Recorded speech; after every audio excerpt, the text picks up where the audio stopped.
Morning. Morning, Terence. And best morning to you guys. Let's see.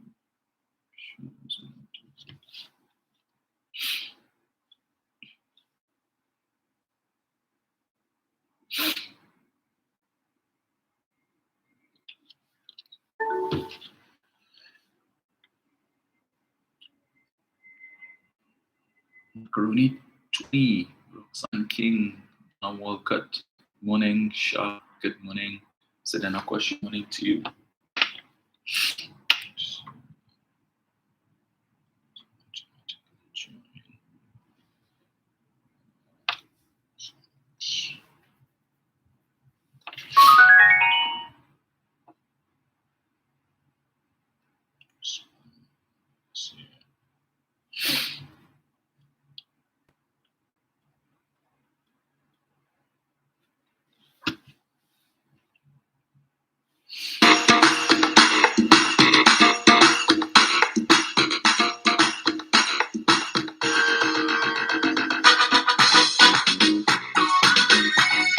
Sleeping time. Sleeping time. Oh, sleeping time. I was in the laboratory when somebody showed me him. Somebody said that I'm up today. The boss would take care of them. And in this crowd was singing loud, going to the convention. When we walk in big spin and ting, oh Lord, walk a session. In the hand was a plan and he start to jam. He hit them bam, bam, bam. Somebody say you got to like the man. He had a touch of Eric William. Hallelujah. We ain't making no dosage mistake. Hallelujah. What the opposition can't ever take. Hallelujah. When I say okay, you know what I mean. Hallelujah. Get all your crew we sweep in this country clean. Hallelujah. We can't fail. Hallelujah. Licks in the tail. Hallelujah. Great is the fear. It shall be revealed.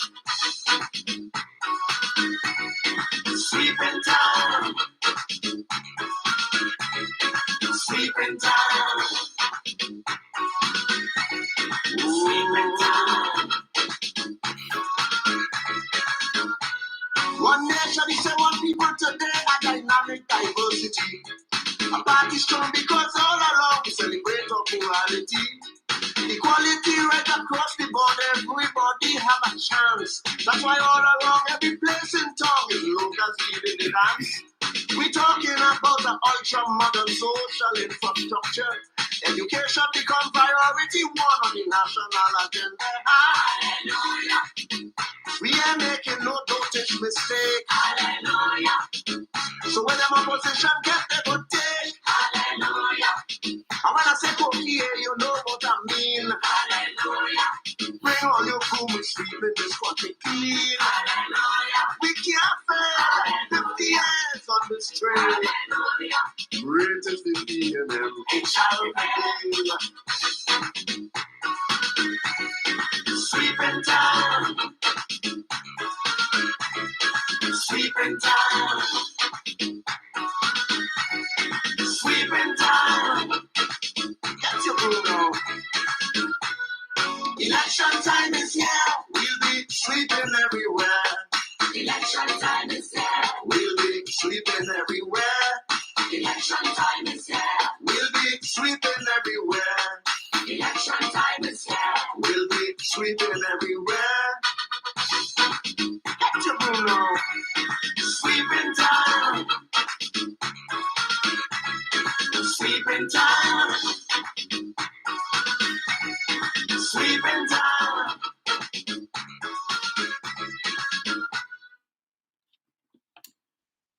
Good morning. Charmaine Superville morning. Roxanne King every morning. Roxanne make sure she comes out with her broom. Sweeping time indeed, Roxanne. David Clark morning. Um, Natalie F. Good morning. Ruben Rogers. Cyril Mias. Good morning.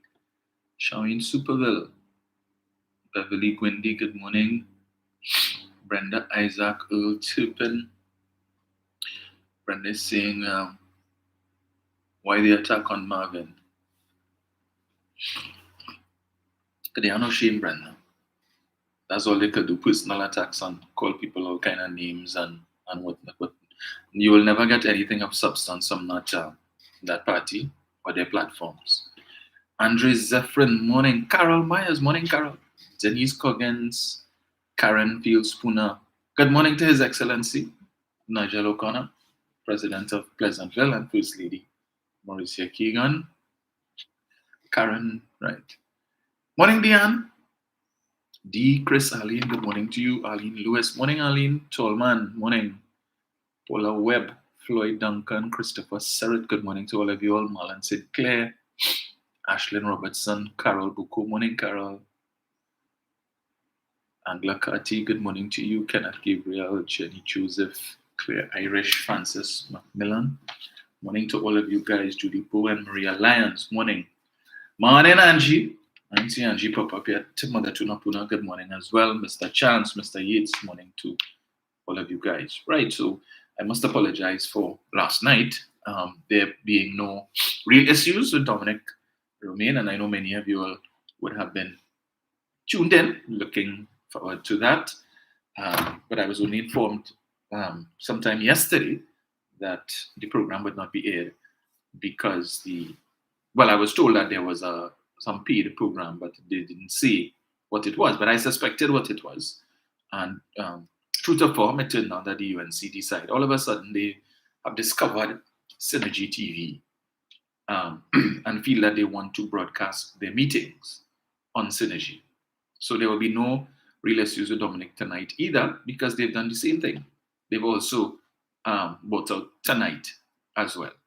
Yeah, so apparently, from what I understand, Synergy has a lot of UNC viewership on account of the fact that you have Ian Allen's Crime Watch is aired on Synergy, and also Real Talk or something. So with one side, Ali, and they both bash the PNM. So my program is between the two of them, I understand. I come on after Saeed, and then Ian Allen a rerun or something. So Ian Allen comes on. So yeah.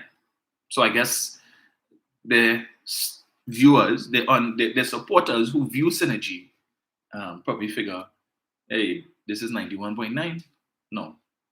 So this man coming here and jamming and providing salient information that could be damaging to their party. So they've discovered Synergy and figure, well, okay, here on Tuesday, Wednesday, and Thursday, we will take Wednesday and Thursday. I feel they what? And this is just the last hurrah before the election. No. So on Friday, I will be there. I will have my my program will be here on Friday instead. They gave me the option yesterday to still come in, and they would record the program and then show it on Friday. And I said, no, I prefer to do it live. So I will come on Friday when my guests, I'm supposed to be having now a couple candidates as guests, and also the Member of Parliament for Sangre Grande, Roger Monroe, will be joining me. We'll be having a discussion on Friday. Yes, indeed, Terry, something really wrong with them. If it is that you all are so convinced that you're going to win and all of this, well, pat down. All you want to dominate 91.9. All you want to carry all your program on I-95.5. Everywhere that the PNM list, the PNM listenership is, you all want to go there. It will make no difference. The genuine, loyal PNM support base will remain unmoved. There is nothing that the UNC could do to change that. And I'm speaking here about the genuine, loyal PNM supporters. What is a genuine, loyal PNM supporter? Those who recognize what the PNM offers, those who recognize what the PNM has done in its 67-year history, in the 51 years in which the PNM has governed. So, contrary to what we see other people stating what the PNM do for this country in the 51 years that they were there, well, they don't say the 51 years, they say 60 something years and all of that, and what the PNM do. And I mean, whenever I see that question is asked, I'm always amazed. I'm always amazed that you actually have people in this country who would ask a question like that, what the PNM and the UNC did more in their 10 years, well, it's really 11, than the PNM would have done in 60 years. Anybody who tells themselves that and is so brave and bold to come on social media and type something nonsense like that, something wrong with you. As I always say, you need a checkup from the neck up, right? But there's no surprise there. So the intention is that the program will continue even after the election, albeit it was supposed to be up until the election to basically provide an opportunity for various persons to come and speak about local government and other initiatives that the government is undertaking. But the decision has been taken that it would continue after the election because there is need for persons to know what the government is doing. Case in point, I am of the firm belief now that a lot of the hatred that you have, that some people have for the PNM, is rooted in ignorance. And I say that because from time to time, I would have exchanges with people on the page, persons who are anti-PNM. So there was one last night that I was engaging. He engaged one of the posts that we put out, and by talking about the PNM is this the wicked PNM and all kind of thing and whatnot, and all of that. Talking about Faris Al-Rawi and Vincent Nelson, and so whenever they talk this talk, and I take the opportunity to provide them with some facts. So I drew to his attention. You all focus on Faris and the indemnity, but you all don't talk about the specifics of what Vincent Nelson said in the newspaper article entitled Nelson's Revelations, where he gives very specific, granular details as to the payments that he would have made to Mr. Ramdeen on behalf of Mr. Ram Logan. Because at that time, Mr. Ramdeen was not subject to the Integrity in Public Life Act, something we will speak about shortly. So therefore, he was able to receive monies, and there was no legal requirement or obligation for him to make any declaration with respect to such monies. So he was an ideal conduit, based on what Mr. Vincent Nelson said, to funnel money to Mr. Ram Logan, who, as Attorney General, was subject to the Integrity in Public Life Act, and therefore any monies that he would have received that could be traced, such as a bank account, he would have to declare. Mr. Ramdeen didn't have to do that at that time because he wasn't a senator as yet. Mr. Nelson would have listed several occasions on which he deposited money to Mr. Ramdeen's account. He would have provided documentary evidence in the form of wire transfer statements or receipts. He would have presented his bank account or his bank statements showing where the money left his bank account to corroborate and support the wire transfer receipt. He would have provided information with respect to the Scotiabank bank account where Mr. Ramdeen's account was held, Mr. Ramdeen's account number, the name, the routing number, all of the particulars with respect to Mr. Ramdeen's account. Right? But they don't talk about that. They only want to study about Faris and indemnity and Faris and plea deal and Faris do this and the government pay Nelson how much money and all of these different things. But you see, that's what's wrong with this country. And this is why Monday is so important. Because where you put your X speaks to whether or not you are somebody who values integrity. Right? And when anybody could choose to ignore what Mr. Nelson stated, right, so you want to talk about Faris and plea deal and indemnity and all that, no problem. But when you want to speak about that in isolation, and you don't want to touch on the revelations of Mr. Nelson, and then you want to come and pontificate to give me, and not just me, but the nation that you are so concerned about probity and transparency in the expenditure of public monies. You're on folly, you're on foolishness, and you're playing smart with foolishness. Because if you will tell me you are not incensed that millions of dollars was paid in briefs just to facilitate kickbacks, that cases were undertaken for which you would have known as an expert attorney, the likelihood of victory was slim to none. But you still undertook it anyway, because whether you win or lose, fees have to be paid, briefs have to be paid. And the allegation is that you were receiving 10%, a 10% cut out of every brief that you gave. So this Malcolm Jones issue, which was one of the biggest cases, the biggest briefs that was given to Mr. Nelson on behalf of the state, one has to again ask the question, why didn't Mr. Ramdeen provide to Mr. Nelson and Russell Martino, the two attorneys whose services they retained for legal advice on whether or not to pursue the case against Malcolm Jones? Why were they not provided with the judgment in the arbitration case between WGTL and Petrotrin, which judgment stated and identified WGTL as being the offending party in that whole project? That the failure of the project was not Petrotrin's fault. It wasn't Malcolm Jones's fault. It was WGTL's fault, and WGTL was ordered to pay costs to Petrotrin because they would have brought the matter, right?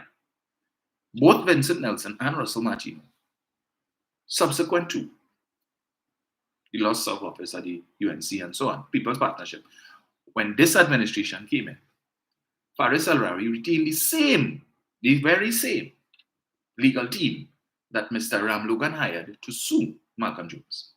So it's not to say get rid of that team and they bring a whole new team to give you a different perspective. The very same legal team, every single lawyer that Mr. Ram Logan retained, Faris kept them to continue. And Gerald Ramdeen was a member of that team. So that team that took the decision to discontinue the case against Malcolm Jones included Gerald Ramdeen. But the supporters of the UNC who always like to talk about Malcolm Jones and the government withdraw the case against Malcolm Jones and whatnot, they don't talk about that. I don't recall ever hearing any protestation from Gerald Ramdeen that he had an issue with the decision to withdraw the case against Malcolm Jones. So if you didn't protest, if you didn't have an issue, because he could have done like his colleague, Varun Debedine, the other attorney mentioned in Prison Gate. So the Prison Gate matter is Ramdeen and Debedine. Debedine was the only member of the team to hand back the brief to Faris, because he and Faris apparently had some disagreement or whatever it is. Ramdeen could have done that too, but he chose to remain on the legal team.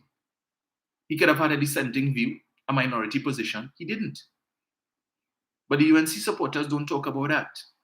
The leadership of the UNC, when they want to reference that Malcolm Jones case, don't ever talk about that. The fact that Ramdeen was part of the legal team that advised the government to drop the case. Well, not the government, but Petrotrin, because that's another issue. The decision on whether or not to continue to pursue that legal case, that lawsuit, was a decision for Petrotrin. And when Petrotrin ceded their fiduciary responsibility to Anand Ram Logan as Attorney General to sue Malcolm Jones, they were in breach of the Companies Act, Section 66 and Section 99 of the Companies Act. They were not supposed to do that. And as Attorney General, Anand Ram Logan, as a senior attorney, ought to have known that. So basically, that was a breach of the law. But today, they know about all the breach and Rowley and Declare and all of that, and breach, and they want to make a whole sort of thing. But when it is that incident took place with Petrotrin and Ram Logan, they don't know about breach there. But these are, you would say, the best lawyers. And best lawyers. But apparently, when it comes to breaches on their side, they have cataract and glaucoma. But 2020 vision for PNM breaches, supposed breaches. But coming back to the point. With respect, so we had that exchange, the gentleman and I. And then he came and told me about the PNM this and the PNM that and all of that. So when I drew all of this information to his attention and I posted the article, right? And I told him, I said, she had nothing to say about all of these revelations that Mr. Nelson made. I'm still waiting for Ramdeen and Ram Logan to sue the state for malicious prosecution. The same, and we know Mr. Ram Logan is an expert in suing for malicious prosecution because he is the attorney for the 9 men who were acquitted of the murder of Vinja Naipur Coolman, who are suing the state for $3.5 million each. Yes, he is the attorney for all 9 of them, suing the government of Trinidad and Tobago, the state, $3.5 million each. It works out to about $31 million plus, right? The court found that we know the whole situation, that the court declared that they should get about 20 million, which is about 11 plus million less than what Mr. Ram Logan is suing the state for. But the supporters wouldn't talk about that. 20 million, and look at thing, and watch how this government going to cost the treasury 20 million. But you're not studying that one from your ranks, your former Attorney General, Anand Ram Logan, is suing the state for 31.5 or thereabouts. 11.5 million more than the state would have awarded. So if it is he successful in winning this case, what are you all going to say? Because Reggie Amo, he ain't going to cuss Ram Logan. How much Ram Logan getting out of that in legal fees? What is his take of that 31.5 million? Well, ain't concerned about that. No. If it was a PNM lawyer, we would hear, yeah, they think I want a thief. But be silent, be quiet on Mr. Ram Logan being the attorney representing these men. So he knows about suing for malicious prosecution.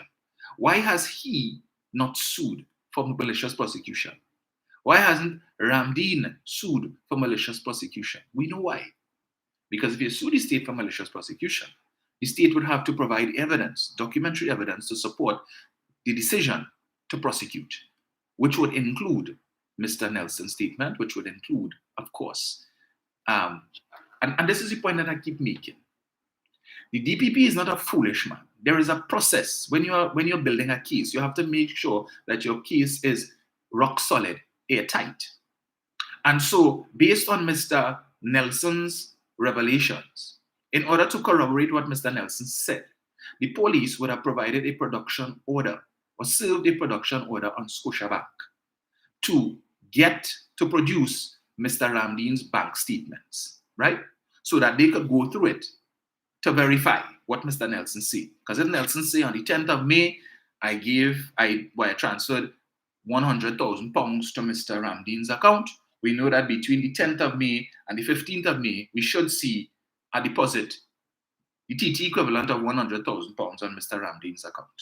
If Mr. Nelson say on the 8th of June, I deposited 200,000 pounds to Mr. Ramdeen's account, we know that Mr. Ramdeen's bank account statement in Scotiabank supposed to show that between the 8th of June and the 12th or the 13th of June, well, in a 1 week span, we're supposed to see the TT equivalent of 200,000 pounds being deposited to his account. And having seen that, they would have been satisfied that what Mr. Nelson said is in fact true. So if you want to sue for malicious prosecution, you need to explain to the court what we have here, right? This is the evidence on which a decision would have been taken to charge you and to prosecute you. And we don't want that information to come out. So you know what, being worried, let sleeping dogs lie. And let us hope and pray that Mr. Nelson loses his case, and therefore he will, if he loses, then there's nothing else for him to lose. So he say, well, to hell with all you, I'm not testifying. Right? One hand can clap. I poor, I broken, I can no longer practice law, as the case may be, and whatnot. So what was the point of me coming to testify? I ain't getting nothing from that. So to hell with all you. And if he does that, then the DPP basically, the assumption is that he may not be able to relay the case and the charges against these 2 men.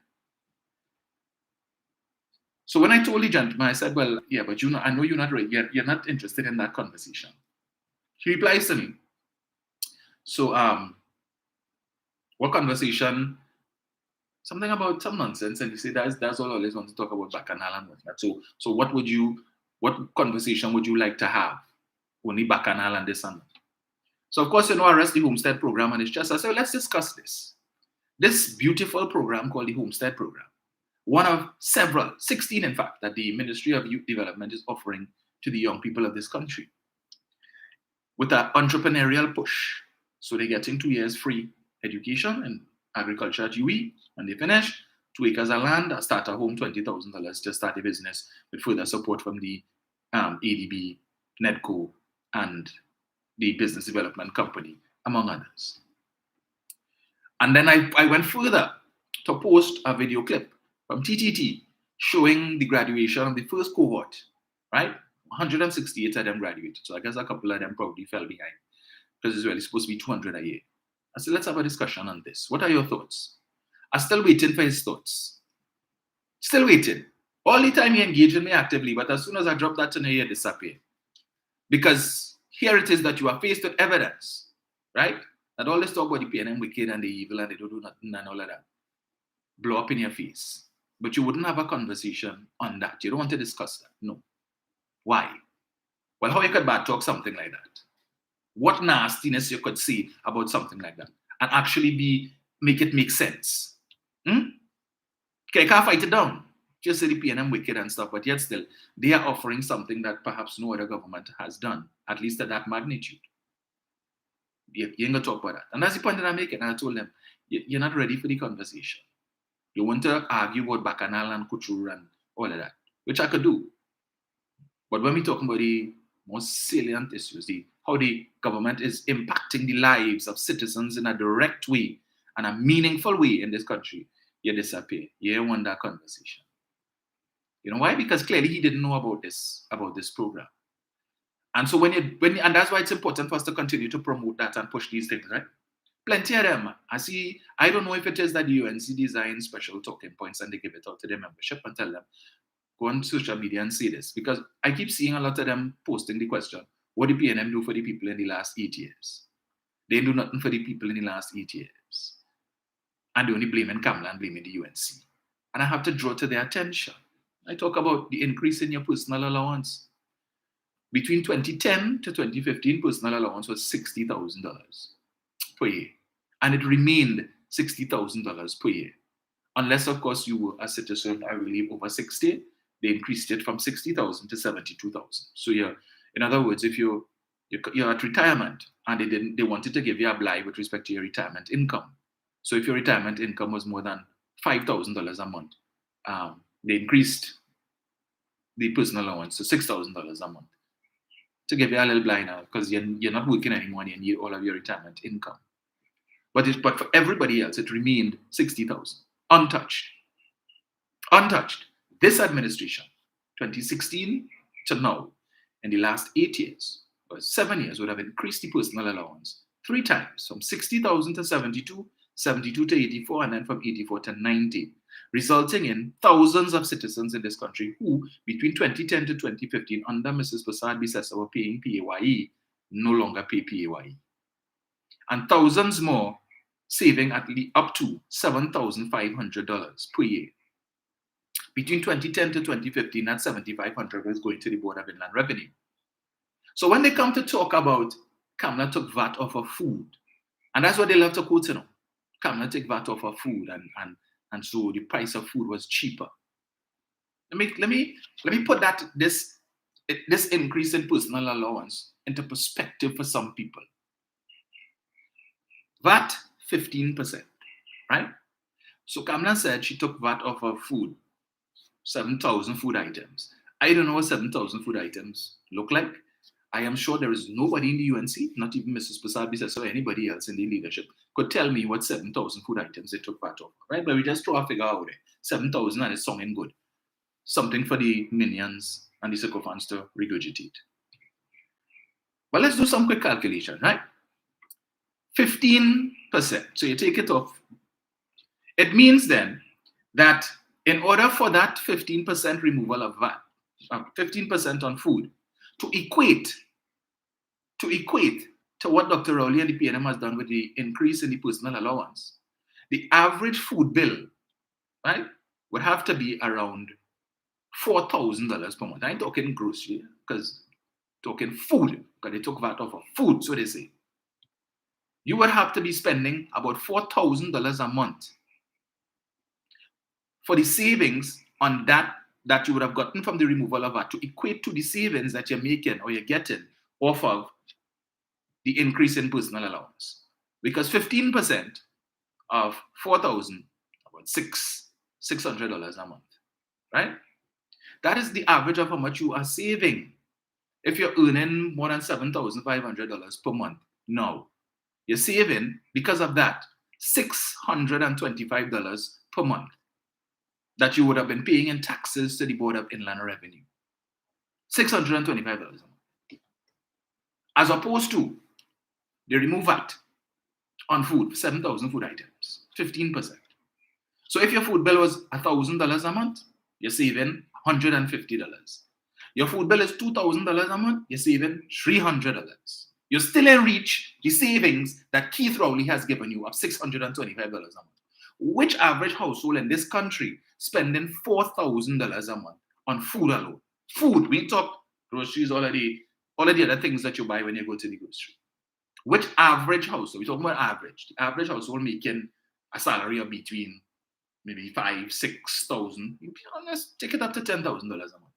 Not even spending $4,000 a month on food. So the increase in personal allowance from $60,000 to $90,000 has benefited the citizens of this country far more than taking VAT off of 7,000 food items. In some cases by more than 400% benefit. Assuming average household spending maybe $1,000, $1,500 a month on food. Even if we take it up to $2,000, it's still 200% better than that. But we're not having that conversation. So when you want to come and quote for me that Mrs. Prasad-Bissessar took VAT off of food, I am not impressed. I'm not. I could quote, because aside from the increase in personal allowance, I will also speak about the reduction in VAT from 15% to 12.5%. The first reduction that we've had since VAT was introduced by the NAR between 1986 to 1991. And while they may seek to downplay it and say, oh, it's 2.5% what that could do. If you're only calculating 2.5% on your grocery bill, no problem. But remember, VAT is paid on a lot of other things in this country besides groceries, beside food. On big ticket items. And I make the point, when you go to the showroom to buy your brand new car, 2.5% works out a lot of money. You're saving plenty money. When you go to pay a utility bill, T&Tech, Flow, all of these bills, TSDT, WASA, all of these bills have VAT. So you're paying 2.5% less than you were paying between 2010 to 2015. When you go to buy clothes and anything else, all of these different things, you're going to the hardware because you're building a house, you're making repairs to your home, and you have to buy the hardware material. You're paying 2.5% less VAT than you were paying between 2010 to 2015. That is a lot of savings. Plenty more than you were getting. So when Mrs. Prasad-Bissessar decided that she was going to leave VAT at 15% on everything else, as if the only thing in this country people pay VAT on is food. So you're going to the grocery and you ain't paying VAT on something. There were other food items which were VATable. And still today, and I love when I go to the grocery, some people might run from it, to join a line where you see somebody with a big trolley full of groceries. Because you got a yard of wait. I love to go in those lines. You know why? Because it gives me an opportunity to look on the screen and see what the person's total bill is. And I focus on how much VAT they paid on this big full basket of groceries. And more often than not, sometimes you see people might spend $2,000, $2,500 on groceries and not food, groceries. And when you look at the amount of VAT they pay, $100 and something, $115, $120, and I just shake my head and I say, look at that. Look at it. Most of the things in your trolley are non-VAT. Most of it. That's why you're only paying $100 and something. In most cases, I am yet to see somebody spend $2,500 and stuff on groceries and see VAT coming up to $500 and $600. No, it is always under $200 all the time. That's why I love to look at that. So when they come to the whole thing and Rowley put back VAT on food and come and take it up, no. All basic food items, if you simply need to go and Google non-VAT items Trinidad or VAT-free items Trinidad, and it will come up, and you'll look since 2016. The government would have provided the revised list, and all basic food items were VAT-free. They kept it at that. As Mr. Imbut would have indicated, the things that they decided to put VAT back on were what you might consider the luxury food items, like all who want to buy macadamia nuts and caviar and all of those different things that the average household don't buy. So you take VAT of all of these things to benefit who? The people who, all of these are to benefit only the people who don't buy it? No. The people who buy these things, I mean, come on. They can afford it. But they love to say Rowley only care about the rich in this country. Really? Really? If we really examine who has done more to benefit the rich in this country, but again, that is a conversation they don't like to have. Because it is smack in the face and they don't want to accept the reality, cognitive dissonance, that it is really their leader who, despite all of her protestations against the so-called 1% and the wealthy in this country, has done more to benefit them than Keith Rowley ever had. And I will continue to say, Keith Rowley has done more damage to the wallet, to the bank account, to the pockets of the wealthy, of the 1% in this country, than perhaps any other prime minister has done. So every time this government has decided to build premises to house state enterprises and ministries and so on, they take rental income from the pocket of the 1%. For all those who they rent building from, so the Ministry of Health, the new building around the Savannah, right, that is going to house the Ministry of Health, is going to house the offices of PAHO, and I think the Food, Chemistry and Drug Division.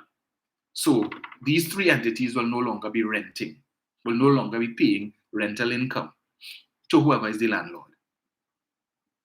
So this landlord now, effective once these entities move into that building, soon will no longer be receiving monthly income that they've been receiving for the past donkey years. So they now have to find new tenants to occupy these buildings. And there seems to be some difficulty in doing so. Hence the reason all over Port of Spain, you have a number of buildings that were rented between 2010 and 2015 that should have, for which the rent should have come to an end if that administration with the highest energy revenues in the country's history had decided to outfit government campus, would not have been earning money since then. But it took a PNM government under Keith Rowley to come in and do that. How much money did Mrs. Prasad Bisesa take out of the pockets of the so-called 1%? Anybody can give me an idea? What did she do to take money out of their pocket? Absolutely nothing. And right now, she's fighting tooth and nail to ensure that even more money stays in their pockets by fighting down the property tax. But again, they know how to market it and how to sell it to the masses. Always talk about the poor and how this law and how this policy is only going to affect the poor. They want to come and take your house. When you can't pay, they will come and take your house and all of that. And they're saying they're giving a deferral to pensioners, but then your children got to pay it and all of these different things. But because they only focus on that side of it and they're not telling you, well, if the government implement property tax, then the wealthy, all of the landlords who collect in how many tens of millions every year from the state in rental income will now have to pay back some of that rental income in property tax. So instead of them keeping it in their bank account, it will end up in the government's bank account. So it will come back to the government's bank account through property tax. All of these big businesses, all of these companies that have rental property, all of the malls that collect in big rent every month from their tenants and are paying $0 in property tax. That what Keith Rowley is proposing is that we get some of that into the treasury to benefit you, the citizens. So instead of the government having to go and borrow money to pave road, we will take it in taxes, property tax, from all of these businesses who benefit from the same roads. That when citizens have to use these roads to go to these establishments to patronize and put money into the pockets of the owners of these establishments, that the state can get back some of that to maintain the very same roads. But Mrs. Prasad Bisesa and the UNC say, nah, no property tax. Let these business owners keep all of that money. And let the government go and find money elsewhere to pave the road, the bad roads in this country, the horrible roads. Let them go and take loan and have to incur interest rather than implement the property tax and get the money to do that. We don't want that. When you talk about the poor, so we're talking about stand your ground. Stand your ground when they come and they break in your house. What you're supposed to do, offer the bandit a cup of coffee and a cheese sandwich. Ask them if you want a plate of food. There's some pilau there. You want some? This is the dotage talk, the nonsense talk that they come in with. and oh, the government cannot protect the citizens and whatnot, so we need to make it easier. But I'll play a clip for you there just now where Mr. Griffith, former commissioner, outlines all of the different things that are required before a person could get a firearm user's license. And the question continues to be asked. Is it that Mrs. Posabi-Sesa intends to remove some of these safeguards, some of these requirements, in order to make it easier for the law-abiding citizen to acquire a firearm? And in doing so, is it that you are going to create a situation where persons who should not be in possession of a firearm would be able to get it? Because as I said, if you say you're going to make it easier, you're going to bring laws to make it easier. The only challenge right now for persons to get a firearm in a record time or in a reasonable period of time is, one, because of the process involved, all of the different steps that you have to undertake to assess if this person should be in possession of a firearm. That's one. And two, the number of persons applying. Three, the manpower that is available in the TTPS to conduct all of these searches and all of these background checks on every applicant that they have. Those are the three issues. So it's either you're going to hire more police officers to do these checks, or are you going to create some entity in which civilians are supposed to be doing these checks? And if that is the case, well, then you're opening up a whole kind of worms. Because if you create an entity where you're giving the responsibility to civilians to do the assessment, it's very easy for them to be corrupted. They go on by the person's house to do the assessment, and the man say, "Hold out 20,000 now. You go fix him up now." Because you see, and you go into the man's house and you realize this is not a man who should have a gun. And he tell you, "Hold that. Kind envelope, that's for you there." And you, yes, perfect. He checks all of the boxes. This is a man should have a firearm. And they go back and they do the report and they submit it. And the assumption is that due diligence was followed and completed. All right, grant him a firearm user's license. When they know full well he shouldn't have one. But that is not the problem. My 20,000 in my pocket, gone in the bank. Well, I ain't gonna put it in the bank, just in case they investigate it now. So they will take it and probably put it in a cling pan in the latrine outside to hide it, as the case may be. So we see problems with that. But if you're going to continue to use the police service, are you going to take officers off patrol and off the beat, as they say, to put them to sit down behind a desk to be doing that? Less officers fighting crime? Less officers available to detect crime? Or is it that you're going to relax some of the requirements? You say, well, we ain't about to do no psychometric test. Take all that. We don't need to go and talk to their friends and family to determine what is this person like, if they have anger issues and so. Take all that too. Let me go through the list and see all the things that we can take out. Right. So background check, we just see they do a certificate of character, right? They go, there are no charges, right? All right, good. We just talk to one family member instead of several. We don't need to talk to the employer and all of them things. And you water down the process. You know they have an issue with watering down processes, right? So you water down the process to make it easier. And you bypass a lot of significant checkpoints. And in doing so, you have people now in possession of firearms who shouldn't have it. And then you have an increase. And people need to understand, and Jenny and I and others continue to stress the point. You see the stand your ground law? The main component or issue of stand your ground is that it removes the duty or the obligation to retreat if you can.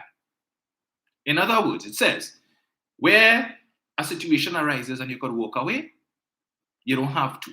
And persons now will feel emboldened. Well, look, I could kill your backside and claim stand your ground and I could get away. Now, as the law is, you will think twice, because when you're studying, but if I kill this man here today, I end up on remand. It might take about 10, 15 years for my case to call for them to say that it was self-defense. I really willing to sit down in this nasty, dirty prison for 15 years, waiting for my case to call, then for them to say, yes, it was self-defense, and 15 years of my life gone? Me feel I want to do that now. Let me walk away. That's what it is now. But when you introduce stand your ground, it says you don't have to walk away. You could stand up and grant charge until a situation is created where you could legitimately say you felt like your life was threatened and you pull out the gun and kill the man. You could do that. So it provides no change of mindset. I could take a chance because I have a law there I could rely on. And I have people like Johnny Abraham saying, just know what to say, know what to tell the police. Yeah? But to those who talking about empty the clip, reload, light them up, understand that if the person, and since we only want to talk about home invasion, stand your ground is not for home invasion alone. Any way that you are, that you feel threatened, that you feel your life is in danger, your property is in danger, stand your ground applies. So I would have given the example some time ago, recent last year, in Florida, where a gentleman and his girlfriend went to a store to pick up something. There was no parking spaces available, even except for the handicap parking space. So they decided to pull in there because they weren't staying long. The girlfriend in the car, and the guy just running inside to pick up whatever. Some man stand up outside, and he want to play police, right? He upset because you park in the handicap spot, you don't have a handicap sticker entitling you to park in that spot. So he want to tell you, you can't park there. Where am I park? I just running inside to get something. So the guy ignores him and he goes inside. While he's inside, he see the man arguing with his girlfriend outside about parking in the handicap spot and whatnot and stuff. So of course the guy comes back outside. Just go on with you. You feel it's police? Well, write a ticket. Argument start. Fight start. And the gentleman who had the issue with them parking in the handicap spot pulls out his gun and shoots the guy. Right? So he dead. He claims stand your ground. Because the man came at him and he felt threatened and he pulled out his gun and he shoot the fella. And the sheriff said, okay, we agree with you. We concur. Yes, this was stand your ground. Right. So no charges. The man who did the shooting was a white man. The man who get killed is a black man. And that's the problem in the US and other jurisdictions where stand your ground exists, is that the majority of the fatalities, unfortunately, are persons of African descent. More often than not, when the person doing the killing is a white person, you're more likely to get off, understand your ground, than if you're an African American. If you are the one who did the shooting, chances are that you're going to get charged. Even though you claim the same stand your ground, chances are you are more likely to end up in prison than the white person, because for some reason over there, they figure that if you're white, well, hey, you're justified. But black people, we have a propensity to kill. We just like to shoot people just so. Yeah, we have a criminal propensity. And so therefore, the odds are against us. That is why there's the perception that stand your ground is racially biased. The majority of victims, African Americans. The majority of persons incarcerated for standing their ground, African descent. Majority of persons exonerated, white Americans. Yeah? So that when Dr. Rowley said what he said, you're going to get on to the same propensity here, the same thinking, that African like to kill. That's all they only know to rob people. The pundit said it. It's urban youth, at-risk youth, Africans who invading the homes of East Indians. But we take note of the fact that most of the home invasions don't end in fatalities. They break into the house, they tie up the householders who are there, they take what they want, they ransack the house and they go. Nobody there. They leave the family traumatized because, of course, your private personal space has been violated. And all kind of things going through your head of what could have happened. And that has long-lasting effects, but at least you're alive. Now, Mrs. Prasad Bisesa is advocating, stand your ground, light them up, load up the matic, empty the clip. All right. Now, when you feel the men, the would-be home intruders not hearing this too, so they know, well, all right, well, Kamala say if she come back into power, she going and make it easier for everybody to get firearm users license. So, fellas, no, any house we go in and rob, go with the mindset that it have a gun inside there, and it's kill or be killed. So we need to now change our strategy as to how we're going to do this thing. You understand? So, because none of we want to get killed. So we go in with the mindset that every house that we try to rob, it have a gun inside there, and it's gunplay going and take place. So we go in there now, prepared to kill somebody. Okay? And they come up with the AK-47 and the AR-15. I heard somebody say the AK-47 is anti-cams. The AK means anti-cams. You can go down there. Them come up with the AK and the automatic weapons that could fire several rounds at a time. Right? And when they come in sneaking and they know how to do the thing, Come on the door, police, pretending to be police. And everybody have cameras and they see. So it is. They know how to engage you. And they just waiting. Till you fire one and shot. Thing whatever. And it's not one of them coming. So they come in 5, 6, 7 of them. And they surround the house. Which direction you shooting in? Which one you going and shoot? So while you engage in one by the front door, they peeping you through the back door, or they peeping you through the window, and they see, hey, look him there, look him there. Poto! You take a shot in your back. What going to happen after that? What going to happen after that? You feel them stupid? They know how to adjust their strategy because they come in to rob you. They come in to take what it is you have. They may come to dead. And if they know there's a possibility, so they know how to determine if you have a gun. Now look at the family. And I mentioned that the article says the family is now concerned because they say they're seeing over the last few days some strange vehicle up and down the place in front of that they never see before, and they're concerned that the accomplices of the man who was killed are going to come back to seek revenge. And that is a real possibility.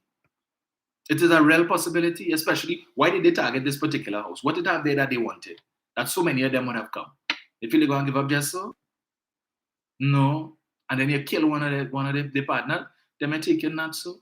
We see so many revenge killings among warring factions, gangs and so on. So you kill so and so, all right, you are dead. Or somebody from on the other side are dead.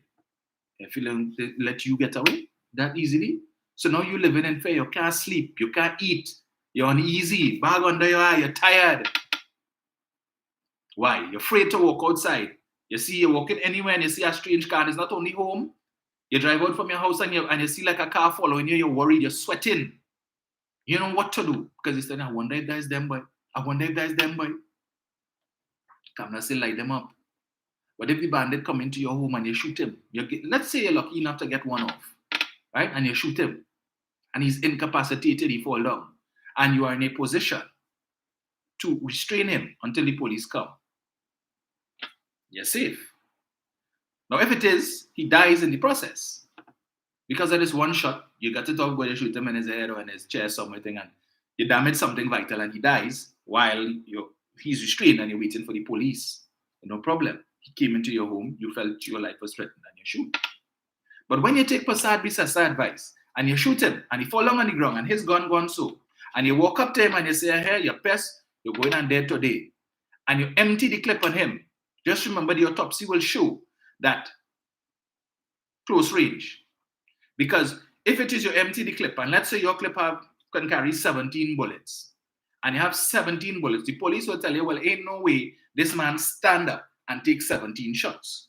So maybe one or two hit him while he was still standing. But we're pretty sure the next 15, he didn't stand up and take that. So it had to be that he was incapacitated on the ground and you walk up to him and empty, and based on the amount of damage, they would be able to determine, well, hey, that is how this happened. So if they had no story you could give. You can't be no crack shot that you shoot a man twice and he stand up and say, well, give me the rest, give me the rest. There's how much you had, 17, all right. You give me 2, give me the next 15, and he stand up and take it, right? So that's happened. After the first one, he's supposed to drop. So how you explaining how 17, your whole clip end up in he? And that it wasn't murder. So there's a fine line between, and you understand, fine line between self-defense and murder. And the autopsy will show. So if you empty the clip on the man, and the whole clip is in him, you have to explain how you do that. How he stand up and take all them shots. So they know what you did. That you decided to take Kamla advice, empty the clip. After the man was down and incapacitated, you didn't need to hit him any more shots. But you know what? When you're sitting on remand for 10 to 15 years, waiting for your case to call, Kamla will come and defend you. She's a lawyer, and she'd like to think a good one. And just remember, she's about 72. So in 15 years' time, she'll be, assuming she's still around, she'll be in her 80s, pushing 90. Ain't much she could do for you. But Saddam will come and represent you, man. Don't worry. And all the other UNC lawyers, Rambali and the rest of them who promoting, light them up and empty the clip. Yeah, they will come and represent you for free. But just prepare to sit down and remand for about at least 10 years. Because they have a lot of cases before yours that have to be called. Just remember, so take our advice, light them up. Light them up. So let me tell you this. You see all this talk about Mrs. Musabi is not fooling me, you know. Because you see, the other night, for the first time on Monday, as I mentioned to you a couple of days ago, she told, oh, they said that I'm going to give everybody gun. It's not everybody going to get guns. You know, you have to go through the process and do this test, background check, and all of these different things. So now she started to change her tune already. Already started to change the tune. So when it is you see in 2025, already decided to put God out of their collective thoughts and say, let's give them an opportunity to complete the assignment that they started between 2010 to 2015. And you hear, well, this is the process. Just like when they promised recall legislation and then make the thing so convoluted that it was almost impossible to recall your MP. And they come with the same thing and tell you, well, this is what you need to get and all of that. And let's say that you're fortunate enough. You're the average citizen and you get your FUL. Where you get any money from to buy the gun? You're going to take a loan? You're going to tell the bank, because you know the bank is asking for, you need to provide evidence or documentary support of what it is you want the money for. You're going to carry an invoice for a gun and say, I want to buy a gun? That what you're going to do? Or is it that the government is going to provide subsidies for guns? So more money coming out of the treasury to subsidize guns? We're not going to subsidize fuel, we'll subsidize gun. So you can defend yourself. Because why? The government acknowledges and accepts that the police cannot do the job. That the police does not have the wherewithal to protect the citizens, and we need to give the citizens the ability to protect themselves. In other words, we're giving you a gun to do the police work. So what the police can't do for you, do it for yourself. And that is good governance. That is supposed to be good governance, right? Yes. So you own a gun, yeah, you have the firearm user's license, you are mentally sound, you are a law-abiding citizen. But somebody living in your house ain't too right up there, right? Now they don't have a gun in the house, they're going through problems. Look, I'm going to end it, yes? Going to take daddy gun, end it tonight. Suicide. Right.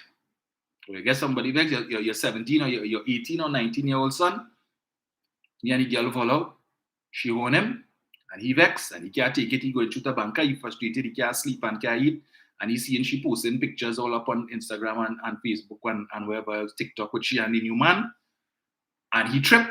Well, if I can't have she, nobody can have she. Go and take daddy gun, and he decided to deal with that. Put two cap in she backside, kill the next man, and kill himself too. Yeah, because daddy show him how to use the gun. Daddy tell him, look, the gun there, and this is safe, and this is the combination. So if I ain't home and anybody come to break in the house, well, they know what to do. The daddy ain't studying, your son get on.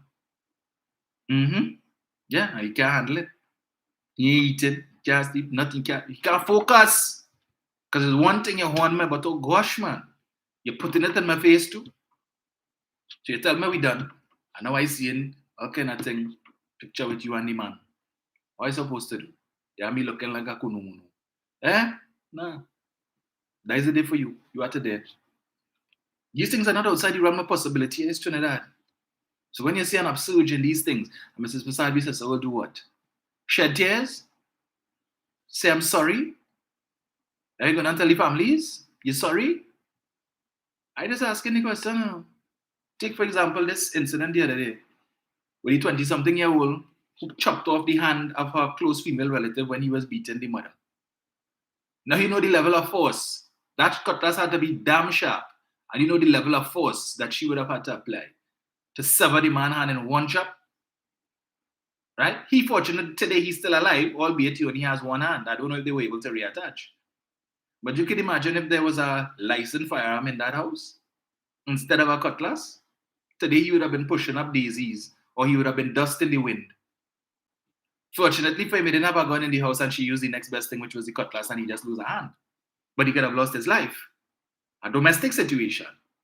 All of these things we studying now. All we focusing on is when the bandit come, and when they come to rape your wife and rape your daughter and all them kind of thing, and to rob you and all of that. That's all we be focusing on. But forgetting the nature of Trinidad and Tobago, the country that we live in, where it's easy to start a bacchanal. You carrying your license firearm and you're driving down the road, and you end up in a fender bender, some clown under the influence of alcohol run into you, damage your brand new car. And then when you come out now, you realize you have no insurance and the license expire. So you have nothing to get. Right? Nothing to get. And then he under the influence now, cussing you out and tell you all kind of thing, and you trip up. Yeah? Gunshots. I saw another video the other day. Facebook. A Wasavan. had an altercation with some men coconut vendors. So I think the coconut vendors were claiming that the Wassa van hit their van. Minor damage. So they come out and the Wassa man is recording the incident.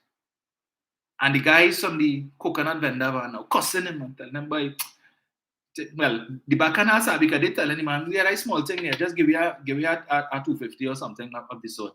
And we want to go to no we go no police station. Let's give you 250 and we go fix the vehicle and you could fix yours. And the man saying, no, I didn't hit all it.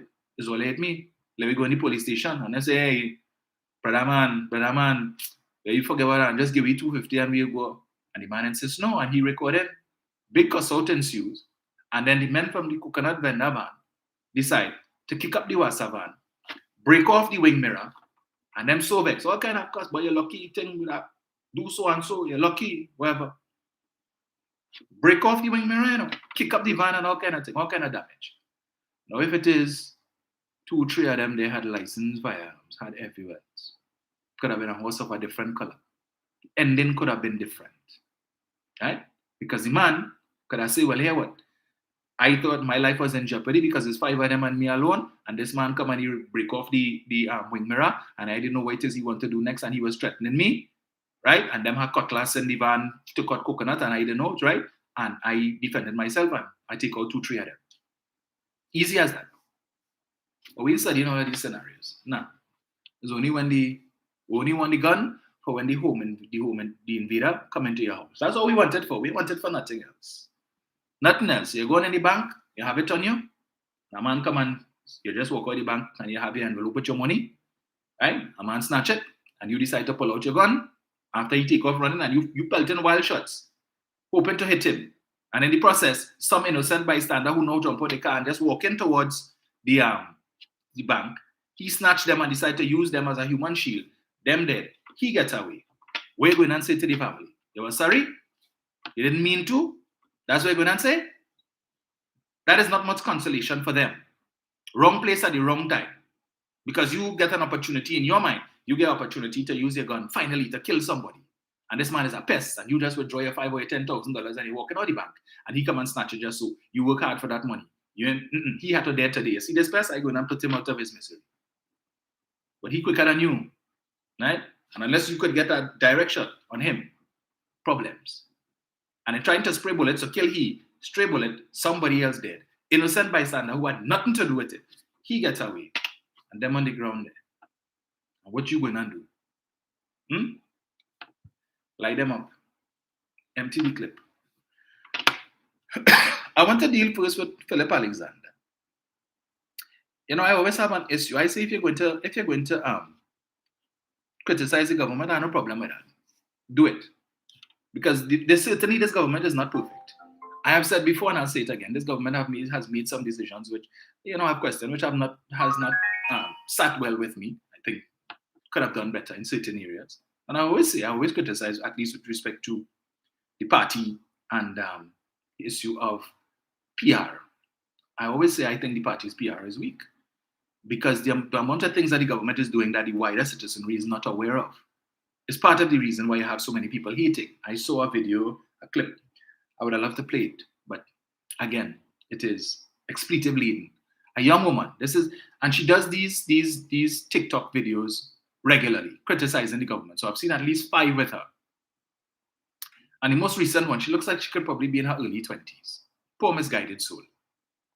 She does this thing and she's talking about what the PNM say they're creating opportunities for the youth. Where the opportunities is. And she turns around and of course she decides to bend over for the camera and start telling Rowley to spread her butt cheeks and whatnot and them kind of thing, right? And wait, is it up inside there and all kind of thing and go and look up inside Rowley. Very disrespectful. Disrespectful in the extreme. And she keeps doing these videos. I've seen several. I said I would have played, but she has a filthy mouth. Once upon a time, she would have had to suck on some blue soap. But we are past that time now, So we're not on that anymore. But again, it demonstrates the fact that she's totally clueless, has no idea of the opportunities that are available to the young people. None. That is why she could come and do those things. And who's sharing it? Of course, opposition supporters. They love to share this kind of thing. And better said, when the person who is doing it or who is making the video is of African descent, but even better, that is a plus. That is the cherry on top. So they love to find these particular videos and share it. Very disrespectful. Right? Cussing out the government and rowdy and thing. And that's what I said. The government needs to find a way to better advertise what you're doing and how it is benefiting the citizens. The UNC 2010 to 2015 had Voices Your Government Working for You. They had the Voice newspaper, right? And that's something I had to draw to the attention of another one of them last night, where they're saying that this government using taxpayers' money for propaganda and to spread government or talk or whatever it is. And I had to remind them, you remember a newspaper called Voice, the Voice newspaper, that started off at selling, I think, at $2 or something like that. And then people weren't buying it, and then it became free. So you could go to any grocery and you see a whole pile outside by where they had the baskets and the trolleys and so on. Take one for free. And full color, a full color newspaper. You know what that cost him? Where did the funding come from for that? How was that paid for? Every week. How was that paid for? And then they had the program called Voices Your Government Working for You. Advertising on TV and radio. You sit down to eat a plate of food. And every minute is Voices Your Government Working for You. They cut a ribbon to Commissioner Standpipe, they have to show that. The Oakma Community Center, they have to show that. Every 5 minutes, they go into a commercial break and you have to be Voices Your Government Working for You. Radio and TV. How that paid for? Right? And the government's radio station, the Underground Report, with Dumb and Dotish. Right? Every day, government station, you know, bashing the opposition and promoting the government radio station. They didn't get it. But today, PNM activists had to be struggling for radio space. So that when the owner of the radio station decided, well, here what now? We selling on to the higher bidder. It was nice. Ayo Pancho. We had a walk. Yeah? But we have Talk City 91.1, Next 99.1 or whatever it is. I don't know. I don't really listen to some of these stations. But people are saying, have a program there. Nothing. Okay, well, I could understand. Maybe the government doesn't want to repeat what the UNC did. Fine. No problem. But I am saying that government, that PNM activists and persons who are seeking to get the word out shouldn't have to be struggling and fighting to get a space here and a space there. And as soon as they get a space, the UNC come and say, well, all right, well, look, we're going to pay a little more money for tonight, just so we could silence this person. And they do that. And they get away with it. And then meanwhile, government position, PNM, good work. We had to take a back seat. Yeah? We like beggars all over the place looking for a space. Looking for a space here, there, and everywhere. But they did it shamelessly. All right, so no problem. We got Philip here. Right. So Mr. Alexander decided to do to do a live recently down at the Diego Martin interchange. As I was saying before, if you're going to challenge the government, no problem, but do it from a basis of fact. Don't come with lies, especially when you want to be the next prime minister of the country, because it tells me about your integrity. I can't trust you. And if you could lie in such a big way about something so simple that can easily be disproved, and I keep telling them, when you're going to lie, make sure the truth is well hidden, right? Otherwise, I'm not impressed. I am not impressed. So Mr. Alexander decides to go and do a live down at the Diego Martin interchange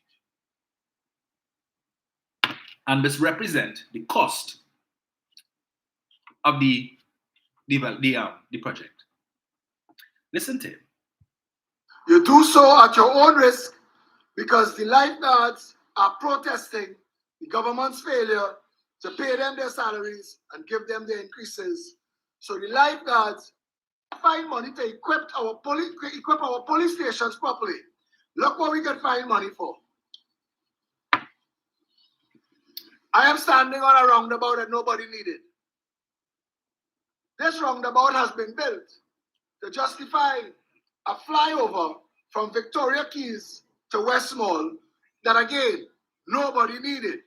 But the roundabout was added when I raised the issue of that flyover, which nobody needed. And not only did we not need it, we did not need to be robbed by it. That flyover and this roundabout is costing the people of Trinidad and Tobago a whopping $2 billion. That's right. That's what they are spending to build a flyover. No, Philip, that's wrong. That is wrong, and you're a damn blasted liar. But I continue. That will serve no purpose, solve no problem for a roundabout that nobody needed, that is designed so badly that by the time it is finished, it will rival only Gandhi Village roundabout for murders caused by badly, poorly designed and executed roadworks in Trinidad and Tobago. I want to tell you something. That $2,000 million that was spent here doing this, just that $2,000 million could have given our police officers a proper raise in pay. You see, our police officers are still working on 2013 salaries, and they just treat them like doggy look a bone and hand them $300 in the last rounds of increases. The state is abusing the law that prevents the police from protesting because the police are being treated badly. Our police service in Trinidad and Tobago are no longer going above and beyond like they did. Police used to work themselves beyond the call of duty a country where you could squander $2 billion to enrich financiers, friends, and government ministers, or if you would prefer a proper run country. August 14th, you have a chance to send a message that all of this must stop. And the only way to do that is to effectively vote yourself a party. He mentions that $2 billion figure about 10 times in that video. Where he get that from, I don't know. Probably the same place that he got the figures some time ago, a few months ago, where he puts out a post talking about the prison in Trinidad and Tobago. The prison system has over 30,000 African youth. Over 30,000 African youth. This is what he posted. Right? He didn't say that. He wrote it in a post. Over 30,000 African youth in the nation's prisons, abandoned by the PNM. And when you go and you do a Google search, the total prison population in Trinidad and Tobago is less than 6,000. Less than 6,000 people in the prisons, you know. But I don't know, the prison in his mind have over 30,000 African youth. And that makes sense to him. Because when I see that 30,000, I said, that ain't making sense. 30,000 people in the prison? But you bold-facedly put that out. Well, let me read it for you, right? This is an article from the Daily Express, dated 22nd of May, 2023. This year, less than 3 months ago. And the title of the article, $185 million Diego Martin overpass by October.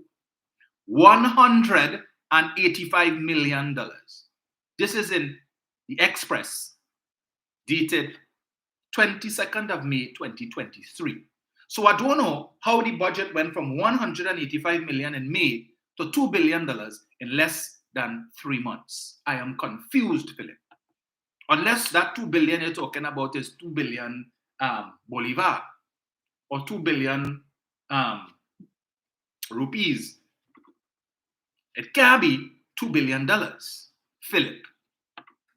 Because when I heard that, I said, but wait, I have passed by there on several occasions. The QREP interchange was more elaborate than this. And the QREP interchange cost about 221 million.